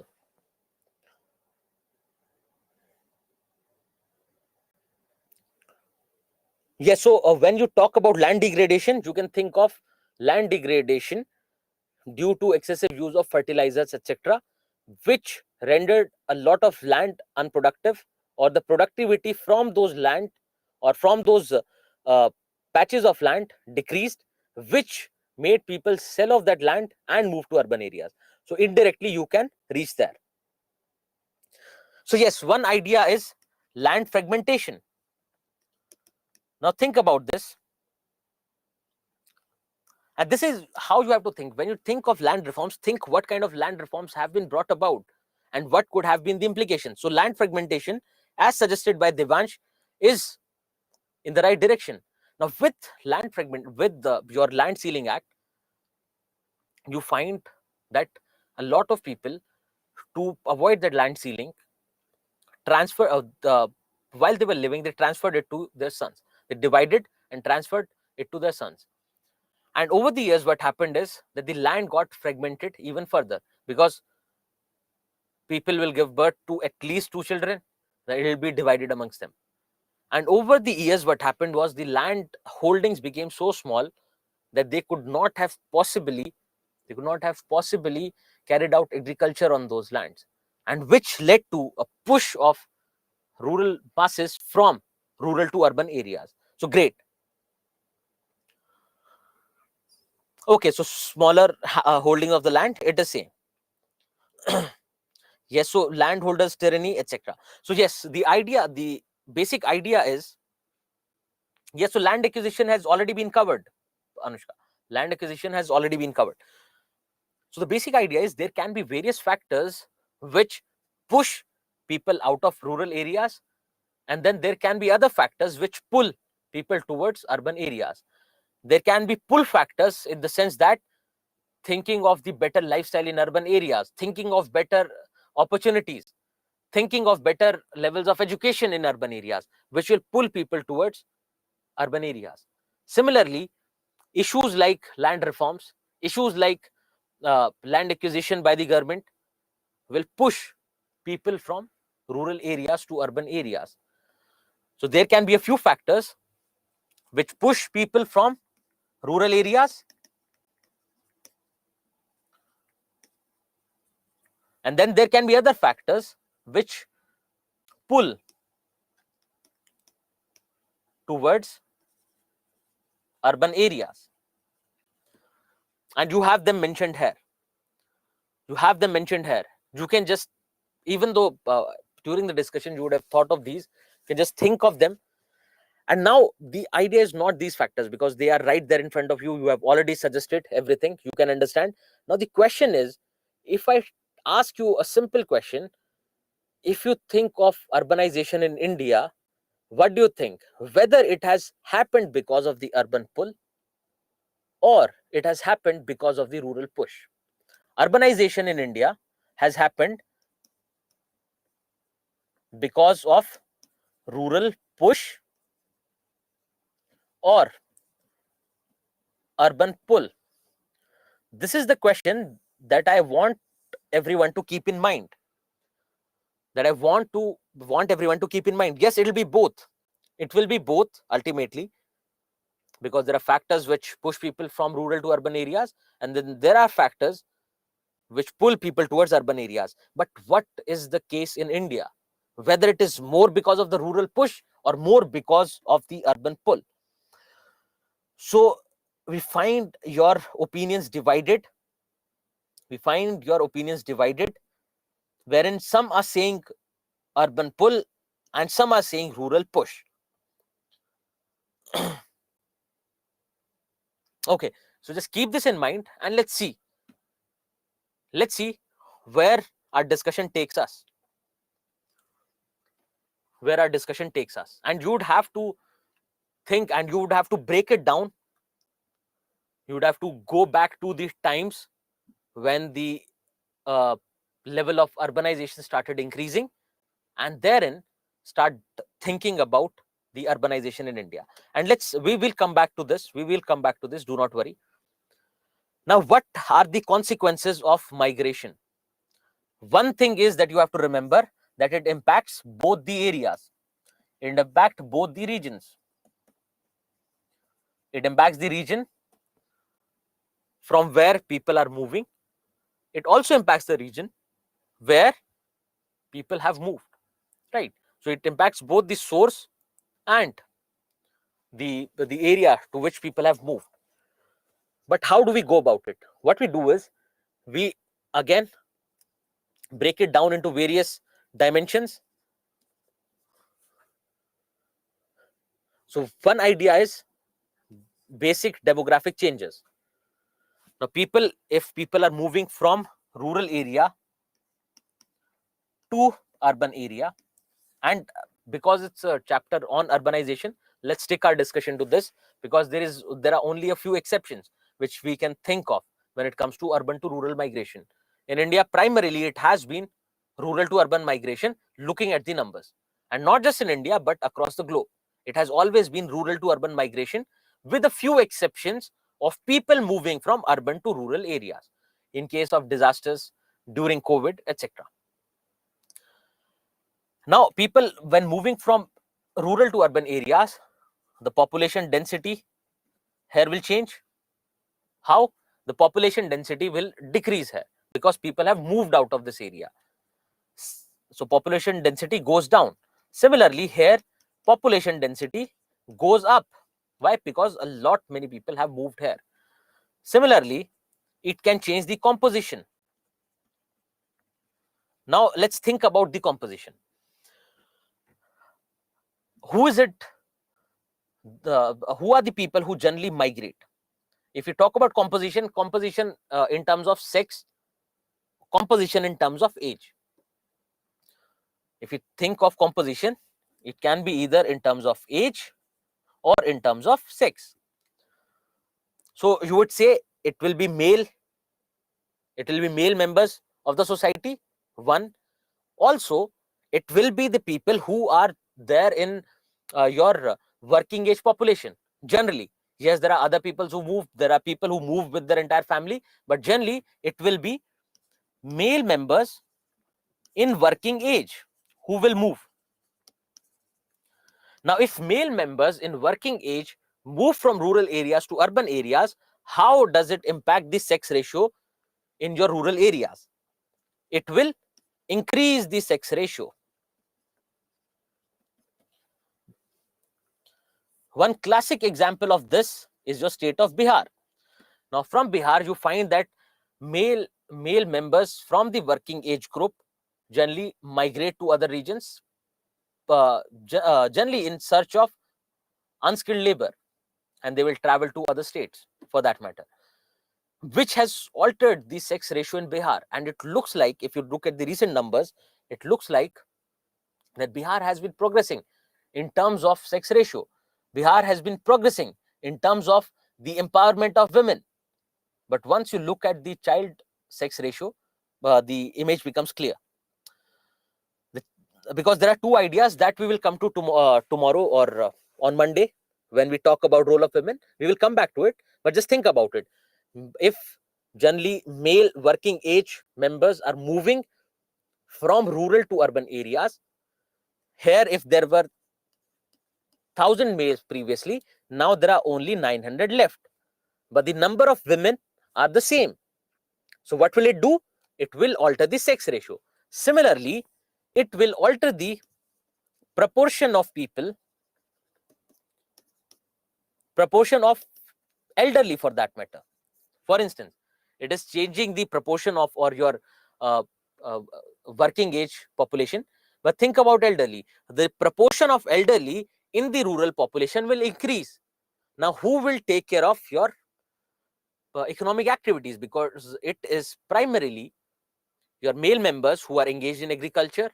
So finally, if you think about this, it will lead to feminization of agriculture, because now women would have to engage themselves. You cannot expect elderly to go and get engaged in agriculture. Now it will be women who would have to engage themselves in agriculture. So it will lead to feminization of agriculture. It will lead to empowerment of women in the sense that now they are earning members of the family. Now it is entirely up to them how they want to run the household.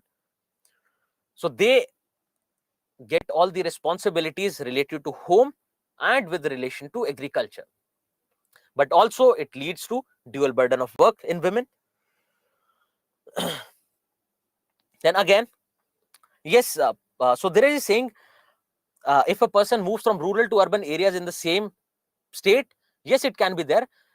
I had given you an example of Bihar, but otherwise, don't you think if a person from rural area is moving to urban area, even within the state, don't you think the sex ratio, the working age, the ratio of working age population will change in the rural areas?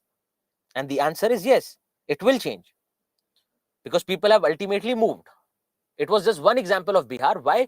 Because mostly the male working age population from Bihar, in search of your unskilled labor, they move to various states because they do not have better economic opportunities. And it is not just working male population, but you find that you do not have good number of institutions in Bihar for educational purposes, and that also becomes a reason of youngsters or population of young people moving out of Bihar in search of better educational opportunities, right? So there are multiple reasons. We are not talking in terms of a specific state, we're just giving a general idea that what happens when people migrate from one region to another.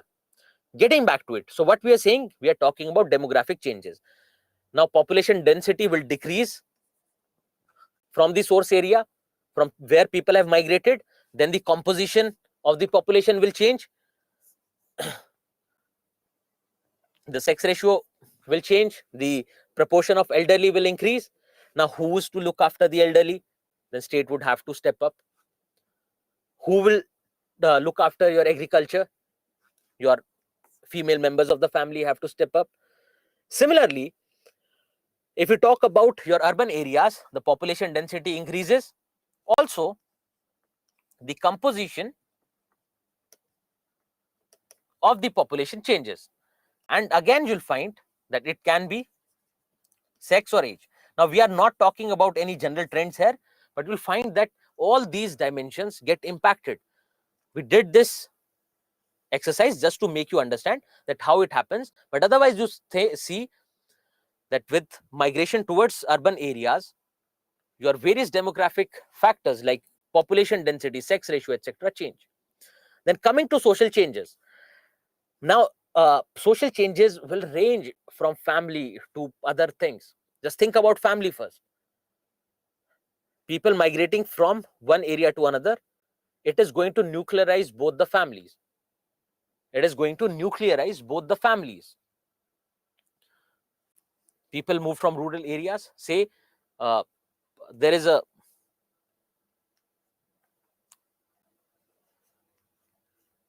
grandfather, grandmother. They had one child. He got married, and now this family, along with their child, moves to urban areas in search of better opportunities. So the family wants better job and better education opportunities for the children. Now this family will move to urban areas, thereby nuclearizing both the families. So this will be a nuclear family in the urban area. This will be a nuclear family here in the rural areas. Now, what kind of social changes will happen? Think about the case of Bihar. The status of women is changing. The role of women in the society is changing. Similarly, the role of state is increasing. What do the children do? Even the children, the role of children also changes, because now they also would have to engage in family agriculture, thereby get less and less time to work on their education. Now, again, you think about other social changes. Apart from demography, please think about other changes. So, dual burden on women in villages, fine. Cultural changes. So, various cultural practices will change. So, think of people moving to urban areas. In urban areas, they get to interact with people coming from various other cultures. With that interaction, you find they exchange a lot of cultural traits, and you would have found that happening to yourself as well. So they exchange various cultural practices. With that, the cultural composition also changes. Yes, so your the way you dress changes, the language that you speak changes, the value system primarily changes. Yes, absolutely. Okay, moving on to remittances. It is economic aspect, that people who have migrated to urban areas for better economic opportunities, you'll find that they will remit money, they will send money to their hometown for their parents, for their, maybe if they have left their family behind, if they left their nuclear family behind, they'll send money back for them in terms of remittances. So the remittances to the area, to the source area of migration will increase. Economic growth and underdevelopment. So if they move to urban areas, now it has 4 dimensions that we will cover. It has 4 dimensions that we are going to cover. Let's look at your comments now. Emotional change, yes. So change in value system, basically. Okay, think about this. Now, one idea is people moving to these urban areas in search of job. There can be 2 kinds of people. One who get a job, and the others who do not get a job. The ones who get a job, they get economically empowered, and the others who do not get a job will become a burden on the city in the terms of say economic development. We're not saying it as a burden, as a social burden, but it will become a burden in the sense that they did not get a job, they would not be able to get economically empowered. Also, so you can think of development and underdevelopment, because even in these urban areas, they would have to live in, say, slum areas. They would have to take to any kind of menial labor, and ultimately not developing themselves. Similarly, if you talk about the rural area from where people have migrated, you'll find that now there are less number of people contributing to the development of the rural area, so it can be thought of as underdevelopment. Similarly, in absence of the members, someone is going to contribute. If not the members who have left, but someone else is going to contribute, and in that process they will get empowered. In that process, at least that section of the society will get developed. So it can lead to both the processes. Then you think about The burden on resources. Urban areas, or any area for that matter, has limited resources. Limited resources to provide for housing, limited resources to provide for jobs, limited resources to provide for nutrition. Now, with more and more number of people moving to these urban areas, these resources get overburdened. You would not have sufficient housing facilities available for people. You would not have sufficient clean water supply for people. You would not have sufficient electricity to provide for people. And you'll find that these cities become overburdened, overcrowded. And this is what the context of the question was. If you remember the first question that we had shown, you'll find that the question is primarily focused towards the challenges of urbanization. And this problem with respect to resources is one of the challenge. But we do not have to limit ourselves there, because you find this topic mentioned in paper 1. So we just do not have to think in terms of your government policies or various issues related to planning, governance, etc. You also have to think in terms of social changes that are happening and how they are creating problems. That say your elderly are left behind, who would take care of their financial security or their social security? The women and children are left behind, who will take care of their security, for instance. So when you think of urbanization, do not restrict your understanding to economic and your political urbanization, or urbanization as a political and economic process. Please do remember this, because the question that they had asked, let me go back to the question to make this point clear. Let me go back to the question. India has not been able to tap full potential of urbanization. Now, this question, yes, is primarily focused towards the full potential of urbanization. What will be full potential of urbanization? That the urbanization is able to provide for jobs for everyone. Urbanization is able to provide for a better standard of living for everyone, because that is what the idea of urbanization is. But if you look at this question and you think of the social dimension, at least you get an introduction or conclusion. At least it'll add to one extra mark for that matter. Okay, coming back to it. So it will lead to a problem with respect to resources. Now, this issue with respect to resources has happened in the area where people have migrated. What happens to the area from where people have migrated? What happens to the rural area? Now, these rural areas will have less population. These rural areas will have more availability of resources per capita. Per capita, they'll have more availability of resources. And what ultimately happens is, if you look at urban areas, you find that more and more electricity is required for your factories to run. More and more electricity is required and fuel is required for the city to function well. Now, this resource surplus that you have in your rural areas, resource surplus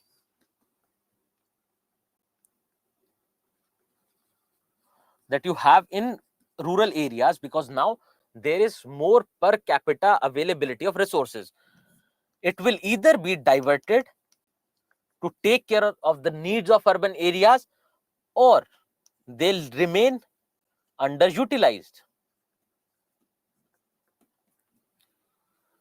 They'll either be diverted to urban areas, and that is what generally the case is, that you find even today your rural areas, even though they have been electrified as our government promises, but you find that if you go to rural areas, it is very normal to have power cuts for 10 to 12 hours a day. It is very normal. If you happen to go to a rural area, or maybe you just go to a native village someday, and you'll find that 10 to 12 hours of power cut is the norm. It is something that people are comfortable with. And just think of a 10-minute electricity cut in your city. Think of 10-minute electricity cut in your city, and everything will fall down. Everything will break into pieces. So generally what happens is, these surplus resources are diverted to urban areas. Another idea is that they remain underutilized, that there are no people to engage in production. Yes, you might have, say, because if you leave a land, say a patch of land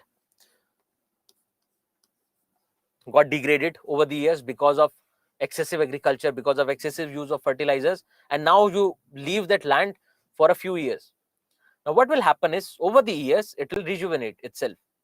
It will flush out those chemicals, and it will make the soil fertile again over the years. It might take a long time, but yes, over the years the productivity can increase, but that land will remain unutilized because there's no one to cultivate on that land.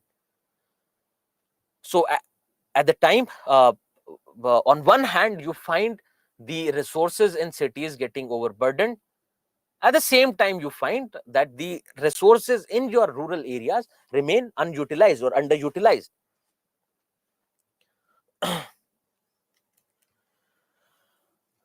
Then the idea of alienation. Now, this idea of alienation also happens in both the areas. Idea of alienation, think of it in terms of loneliness, not the one that you find on Facebook memes, etc. But the idea of not having anyone for your emotional security. Because one idea of family was to provide economic or financial and your psychological and emotional security, emotional support to family members. Now, what happens is, people who have moved, say, alone to urban areas, they will find themselves alone. They do not have anyone to talk to. Even the families, the nuclear families who have moved to urban areas, they also find themselves alienated. Similarly, in the rural areas from where people have moved, the people there also find themselves alienated, find themselves alone. So it impacts both ways. And this alienation, you do not, because there might be a few students from PSIR or sociology background, so you do not have to think of this alienation in terms of what Karl Marx said, because that is a different form. It is more economic. But here, when we are talking about alienation, it is limited to the personal sphere. Then the adverse impact on elderly, women, and children. This generally happens from in the source area, that they get impacted dearly. And also, if you think of elderly, now in urban areas, you find that even women go out to work. Traditionally, it was the women of the home or women of the family who would take care of the elderly, who would take care of her in-laws. Now, with these women also going out to work, these elderly are, even though they are staying with their children, they are left alone at home, and they have to cater to or take care of themselves, all by themselves. So this situation has happened to the elderly in your rural areas and your urban areas as well, that their basic security, their basic securities related to life are under threat.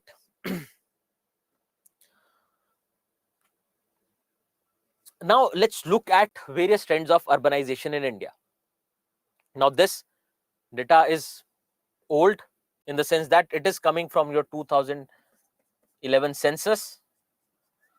We will definitely look into newer data, but again, it would not give you a complete picture, because either it is sample data or it is coming from various other organizations.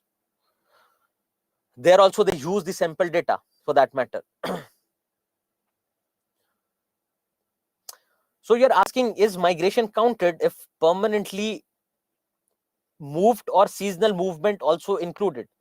Now, with seasonal movement, you'll find that it is not that they'll seasonally stay in those areas.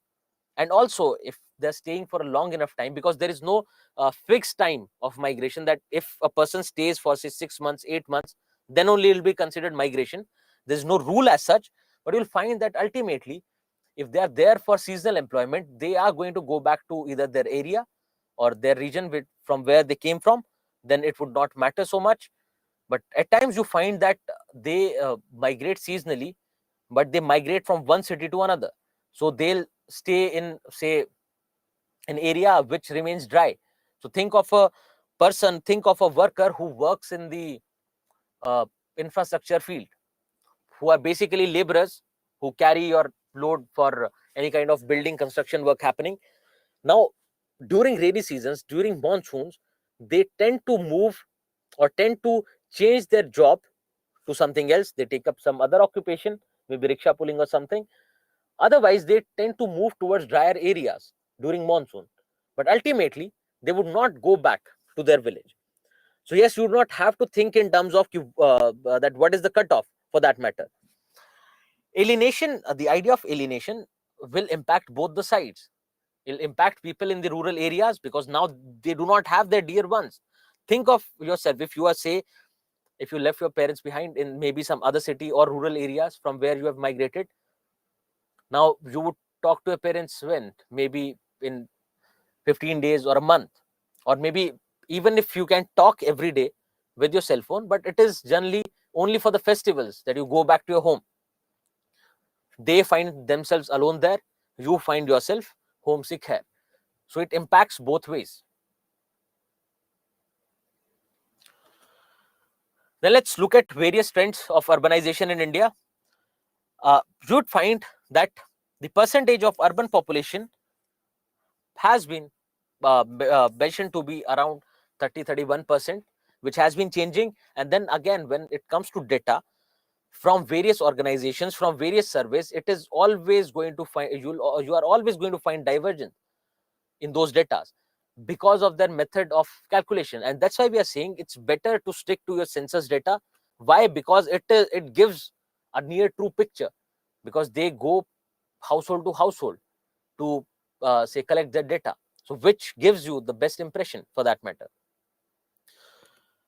So if you find that most of our population still remains or still lives in rural areas, close to 70% of population still lives in rural areas. Now also with respect to various states, you'll find that there are different, the level of urbanization is different. So think about Goa. The level of urbanization is more compared to, say, your state of Himachal Pradesh. Now there can be various reasons. So Himachal Pradesh, because of the geographical factors, because of tough terrain, they're not able to urbanize it a lot. Similarly, there can be various political factors. So think of Bihar. It is mostly your political factors because of which it has not been urbanized. Now, whether urbanization is good, urbanization is bad, we'll come to that. What can be the problems, what can be the solution? But think of it that urbanization ultimately is in direction of development, right? You do have to remember the numbers? Absolutely no. This is just to show you wherever you have to remember numbers, I'll let you know. You would have to remember a few numbers from your sex ratio and from your chapter on population. I will let you know. Then a few numbers from education and healthcare. Apart from that, you do not need a lot of numbers, because again, if you look at the questions, they do not demand a lot of facts. Even if you simply mention that according to census data, or according to, say, if you're writing something about education, you say that now you do not find a lot of difference in enrollment when it comes to girls and boys. And you can simply quote, you do not have to remember data, you can simply quote that your ASA report says so. Similarly, you can talk about enrollment ratio in your higher educations, and you can say that All India survey on higher education says so. Not have to remember number. They're not expecting you to write a lot of numbers for that matter, but a few numbers become so crucial, become so important that you would have to remember. So with respect to urbanization, most of our population still lives in your rural areas, and then also there is a lot of difference when it comes to various states. Now just think of how it is a peculiar phenomenon in India, how it is different from your Western country. If you remember, we were saying that in India, you find a steep growth in urbanization during your last 2 decades, that too after your LPG reforms, which owes to mostly service sector. Because of increase of service sector jobs, people started migrating in more and more numbers to urban areas. Also, if you find that in India, it is generally said that we move from primary to tertiary directly and skipped secondary sector in between, skipped your industrial sector. It's not that we completely overlooked industrial sector, but the growth was not at par with your global examples. The growth was not at par with global examples. So you find that in India, the main sector of growth has been tertiary sector, and particularly your communication transport, services, and construction, which ultimately led to people migrate to urban areas. Whereas if you look at the West, or if you look at any examples from other countries, it was primarily the industrial sector which led to this migration. Then you think of the southern part of the country and the north part of the country. You'll find that the southern part of the country is more urbanized compared to the north. If you look at south, it is more urbanized compared to the north. Why? You find that initially they were the ones, South India was the one where most of the FDIs came in, because the governments had created that kind of infrastructure. The literacy rates were higher compared to North India. So a very obvious choice for various companies to invest was South India. And with the rise of multiple cities there, metropolitans there, you find more and more people moving to urban areas. And whenever there is growth in this area, it would not be limited to this area. It will go on spreading around. So look at any city, think of your outgrowths. Also, you think of your support services. Think of your support services. Think of the logistic support that you will need. Now, to make business happen, to let business happen as usual, or to make business activities better, you need, say, logistic support. You'll need airports. You'll need various telecommunication services. And with that, you find that a lot of zones will come up in those regions. And ultimately, you find that in your South India, it was mostly because of the FDIs and the new industries that were set up, that it was the South India is more urbanized.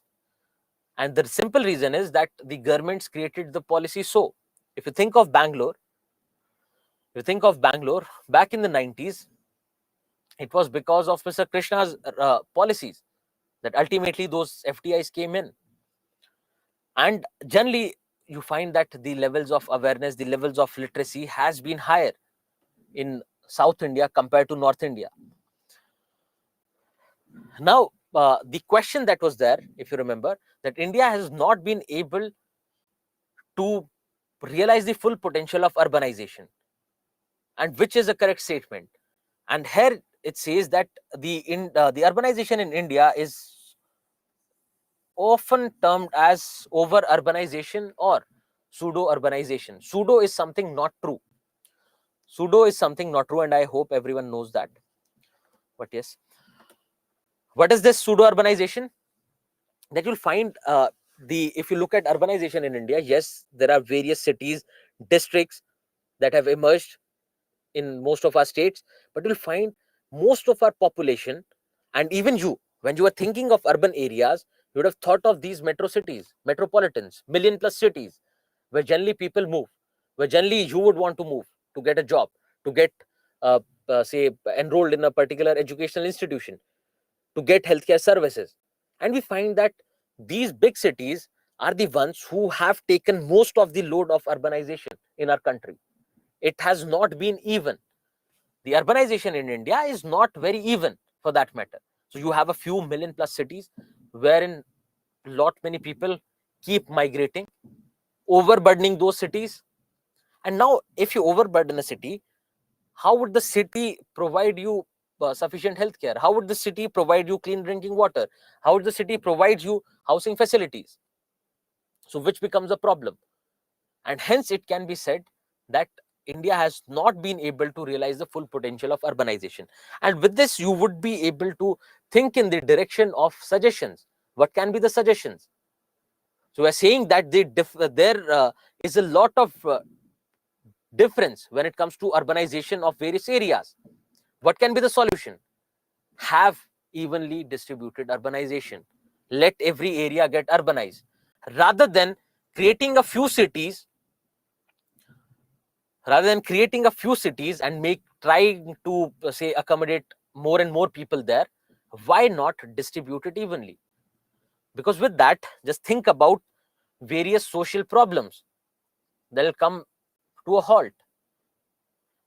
If you say take example of any state where you do not have sufficient economic opportunities, think of yourself, who might have migrated to some other state.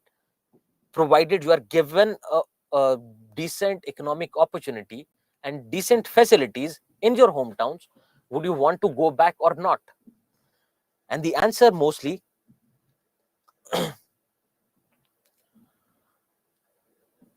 would be yes. Yes, I would want to move to my area, move to back to my region, because of the cultural similarities, because my parents are there, because the cost of living would be less or cheaper for that matter.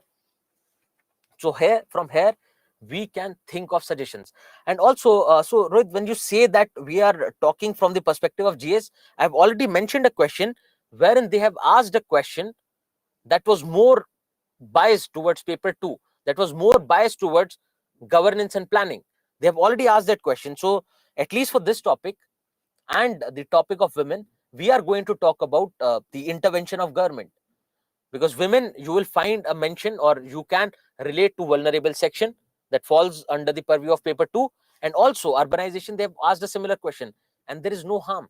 So when you say that there is an issue, let's see what can be done, which is very obvious. So we always have to, we actually have to look into the suggestions, solutions.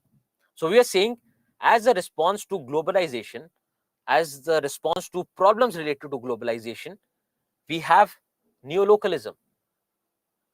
Then also, as a response to say our local industries getting a big hit because of globalization, because of excessive competition from globalization, we have Make in India.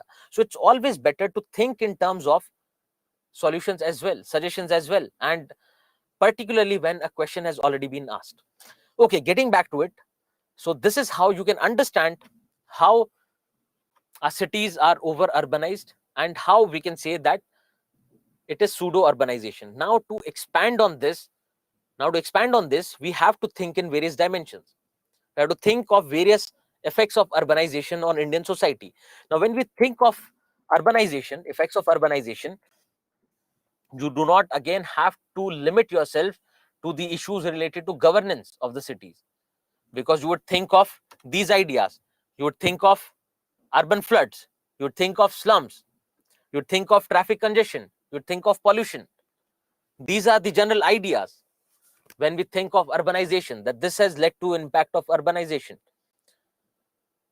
Yes, because of slums, because of these, we have various social issues that emerge, but we do not have to limit ourselves to either issues related to governance and planning or issues related to society. You have to consider various environmental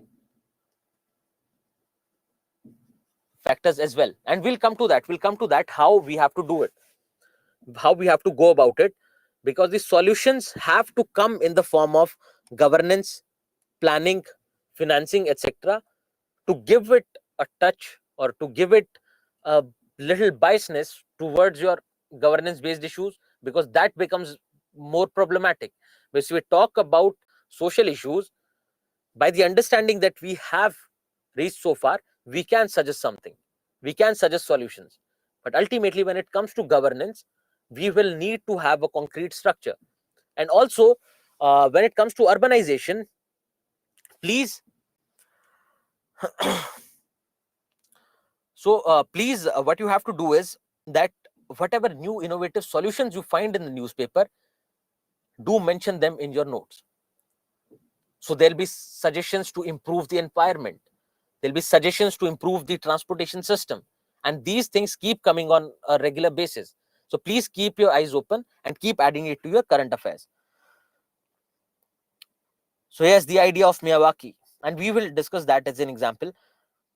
Okay, so you mean that the topics are from GS paper 1, that is part of society, and some topic are from social issues and justice, that is part of paper 2. How to get it? So see, when we talked about syllabus, your paper 1 says Indian society, and with this you find a lot of topics related to social issues mentioned, like the issue related to communalism, for example. Then when you talk about paper 2, it talks about social justice, wherein you have various topics like health, education, issues related to vulnerable sections,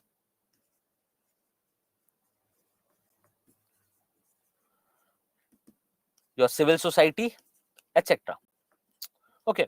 Now, how to differentiate? Now, one idea is you do not have to keep them in watertight compartments. And that is the reason we are taking everything together. Because if you talk about your issues related to women, they come here as well. And they have already asked a question. Similarly, if you talk about health, now we have already discussed health as a dimension in elderly, and we are going to take it up further in a discussion on population.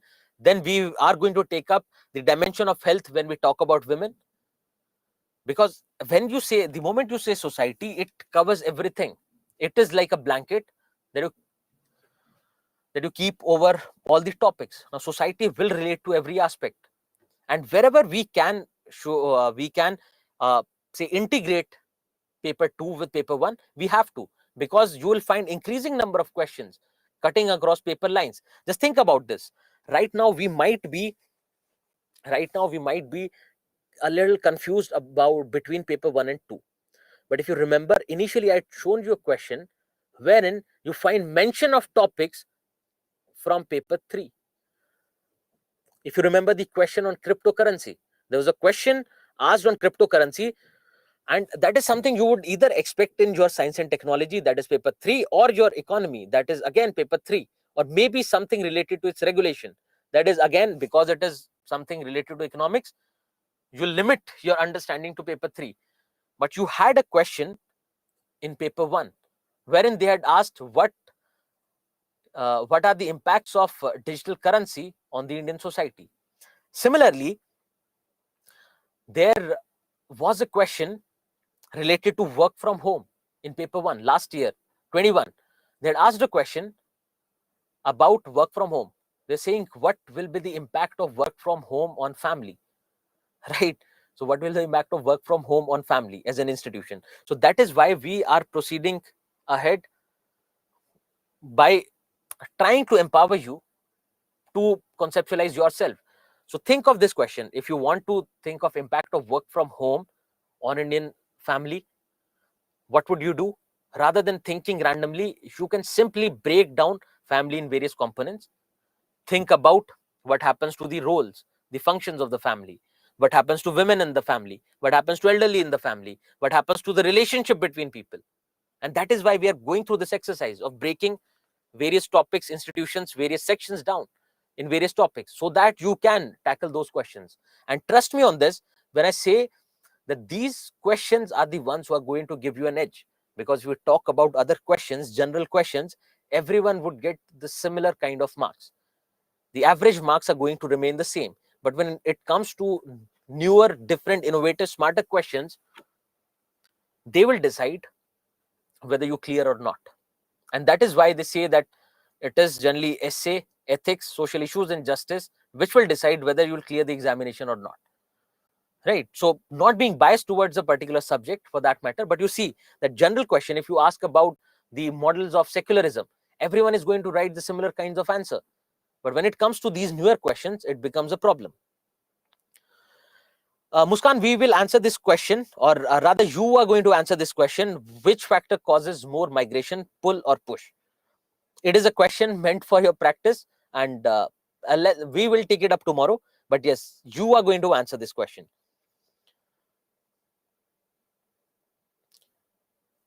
Who is responsible for urbanization? So yes, there can be political decisions which can lead to urbanization. We have already discussed this. So if you think of say your government decisions, so if you think of government planning to construct a dam in a rural area somewhere alongside the river, the government will end up displacing those people, and they'll try to rehabilitate them. If they try to rehabilitate them, they might go for an urban area. They might uh, rehabilitate them in the nearby urban areas. Similarly, if the government is creating various policies, if you remember about land reforms, then if you can think of governments trying to make your cities more accommodative, what would that do? It would incentivize people to move to these urban areas. That is what it is going to do. Then again, so yes, think of Delhi. So government has moved most of the industrial areas out in the NCR region. So think of your Okhla industrial area, move towards New Okhla Industrial Development Authority, Noida. Similarly, towards your Bahadurgarh, etc. A few of you might not be able to relate to this, but the basic idea is government is shifting those industries to your nearby towns or to your say connected urban areas, so that they can curb pollution and the problem of population density there.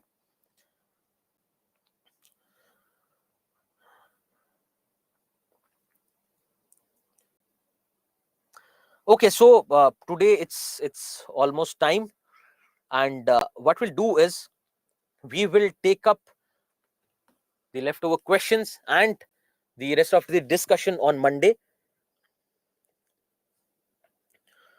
And please do write the weekly test. It is something that is going to help you improve on your writing skills, and it's a humble request that you try to write those answers, even though you might not be able to perform well.